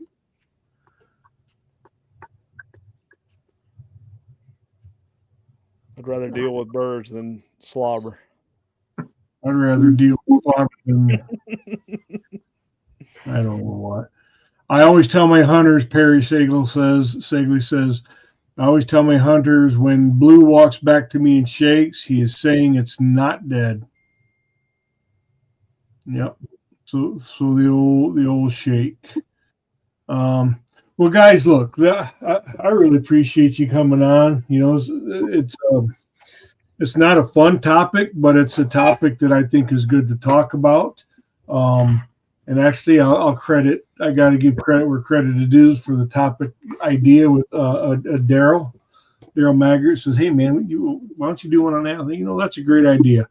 And now is a good time for that as we're on the the doorstep of season breaking wide open across the nation. It's open, where Kenny's at now, and special season open here in Michigan, and we're coming up next weekend is our early antler this season in Michigan. So who knows what that'll bring? It's supposed to be 82 again all weekend in sunshine, so that's horrible. But maybe we'll get out, and then October 1, we're full tilt boogie, baby, till mid-January. Did you say 82 was brutal? Yeah, it's not good. Man. 82 in sunshine. We Northerners don't like that. I know that's wool sock weather for you Floridians. But I don't like it either when I'm tracking, but when I'm not tracking, it's nice. Yeah. Well, so let's so here are some takeaways that I was noting along the way, and then I want to go around the horn and let everybody have a final word with some takeaways and things. But misreading the dog. There was a couple times we talked about misreading the dog, and I did it twice. That cost us dear. So understanding your dog is important. It always is, but and that comes with time. And I'll warn people, especially on from experience, when you're on a young dog or first year dog in a newer tracker, don't think you know your dog's tells after 1 year, because your dog is still developing their tells, and you're still trying to read the tells that you're not reading yet. So be really, really cautious about that, and don't let one tell be don't make a decision based on just that one piece of evidence. Try to couple it with something else to get some version of confirmation that maybe your tell is accurate when you're that new. Big mistake for me. Do not predetermine. Do not go into a trek with a predetermined outcome. Cost me a deer. Run it as if this deer could be dead and give it your best effort and collect the evidence along the way and make decisions on what you see and what you do. When you're there, not based on what you think, based on what the hunter said. That was for me. Go back. Here's another takeaway. Go back. If you believe it's dead or could be dead and you at all can, man, go back the next day, go back, in 5 hours. And I didn't do that. I do that now, but I didn't on that one. And at least, I went back, I'd have found Sam's deer. I'm certain of it. Could be wrong, but I don't believe so. I believe we'd found it. Reset. About recess. Don't be afraid to reset. I told you my near miss scenario, and I had a near miss last year where I was about ready to call the track, and I reset probably 5 times, and she finally took the right line, and I still didn't believe her and tried to tone her back. And 1,300 yards later, and after proper commissioner standing over the dude's dead deer, so reset. Be afraid to do it, and don't beat yourself up. Kenny just said it. Just said it again. Take an analytical look, a self-reflection, but don't beat yourself up. Bad things happen to good people. Good things happen to good people. Bad things happen to good hunters. That's why they call us. Be reflective on what happened. See if you can put something together, a piece of puzzle, but don't dwell on it and don't beat yourself up. It's going to happen. How you respond to it is where the difference comes in. Are you going to wallow in self-pity like I did for a few hours? You're allowed to do that for a short period of time. Have your grieving process, get through it, get back on the saddle. Take the information, whatever information you can, ask the questions to make you better, consult your mentors, the people you trust. Calvin, to your point, getting that circle of trust of people that you can call, and it doesn't have to be lottie-dottie and everybody. Find your best 2 or 3 people and let them help you through it. You're not fighting the battle alone. There are plenty of people who will help you in the trekking community, and they don't have to be, by the way, in your county. People will help you. You know what, Tim? I forgot to say, you are also a mentor. And when I talk about people in helping, Tim is also a mentor in the ABTA mentorship program. I have been thoroughly enjoying those conversations with those hunters, and it gives me an opportunity to relive some of the apprehensive feelings that you have learning those early tracks. And so, yeah, I enjoy it. I encourage anybody that is of the mind to get involved with that. With the apprenticeship program. Well, Tim, I'm so sorry for not bringing that up at the top of the show. Thank you for applying to be a mentor. It's a big deal, and like I say, being the old grizzled veteran that you are, and your depth of knowledge is certainly benefiting a newer tracker somewhere, and the tracking community in general, and hunters as a result. So thank you for that, man. It's a lot of work. You're welcome. But I appreciate the guidance that you guys provide. Your mentor, I forget what you call it, the handbook there. It goes into some good details, and some of it is germane to the discussion, and some is good to know at maybe some other stage of development for sure. Yeah, thanks. Yeah, Emily and the committee and Megan and everybody involved with putting that together really did a bang up job. Yeah. And it came together relatively quickly, and there was a lot of heart, soul, and sweat and tears that went into it, and it will only get better from here. So thank you for being a part of it. It's a lot of fun. But Tim, what other takeaways or what parting words of wisdom would you have for our faithful followers? We we always encourage hunters to make contact with their neighboring landowners so that when it comes down to the nuts and bolts, you're not searching for phone numbers and contact names and so forth. I think it's equally important to touch base with the trackers in your area, again, some that you may not know well, so that if you find yourself in a situation like I have, where I believe this deer is dead, but I just cannot take it to there, I've got somebody local that I can call last minute because I've established that contact with them, and can ask if they can do a follow-up effort locally under short-term conditions here like this. Yeah, agreed. Cool. Thank you, Tim. Kelvin? Just parting ways here. I think the big thing for me was just stay true to yourself, be confident, don't be overconfident. Learn from those tracks that didn't go the way you wanted them to go. And again, just take one track at a time.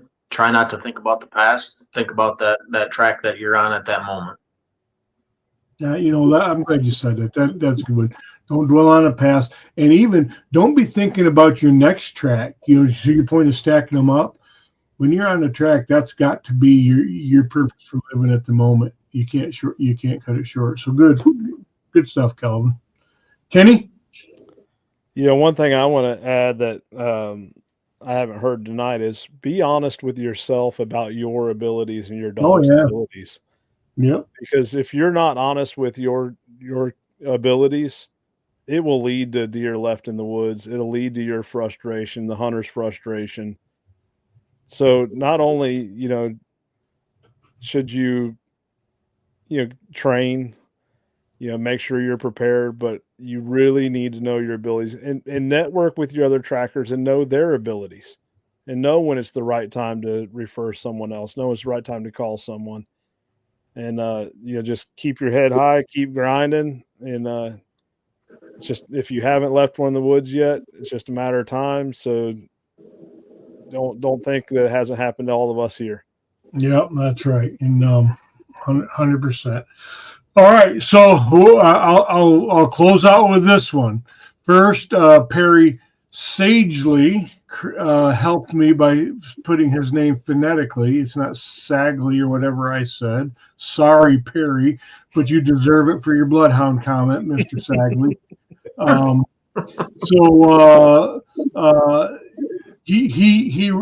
We'll wrap it up with Perry's comments. Call your people. Always restart. Make every effort. Read your dog. Trust your dog. If you do all this, you have done all you can do.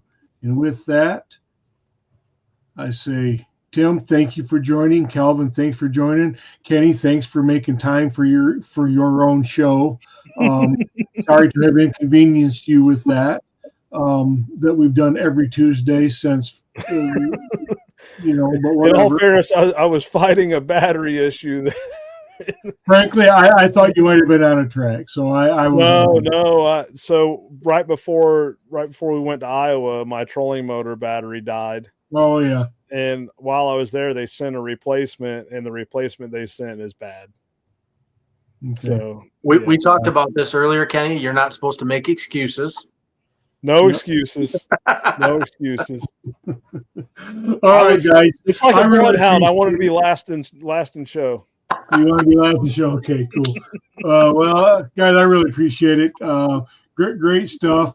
If we don't talk to you before the season, Tim, man, good luck. I'm already thinking about a future show that I think is going to involve you, Tim. So you are very likely to become a veteran of the show, or two-time veteran. So we'll see more to come on that. So guys, more the good, less the bad. We'll talk to you soon, guys. Thank you.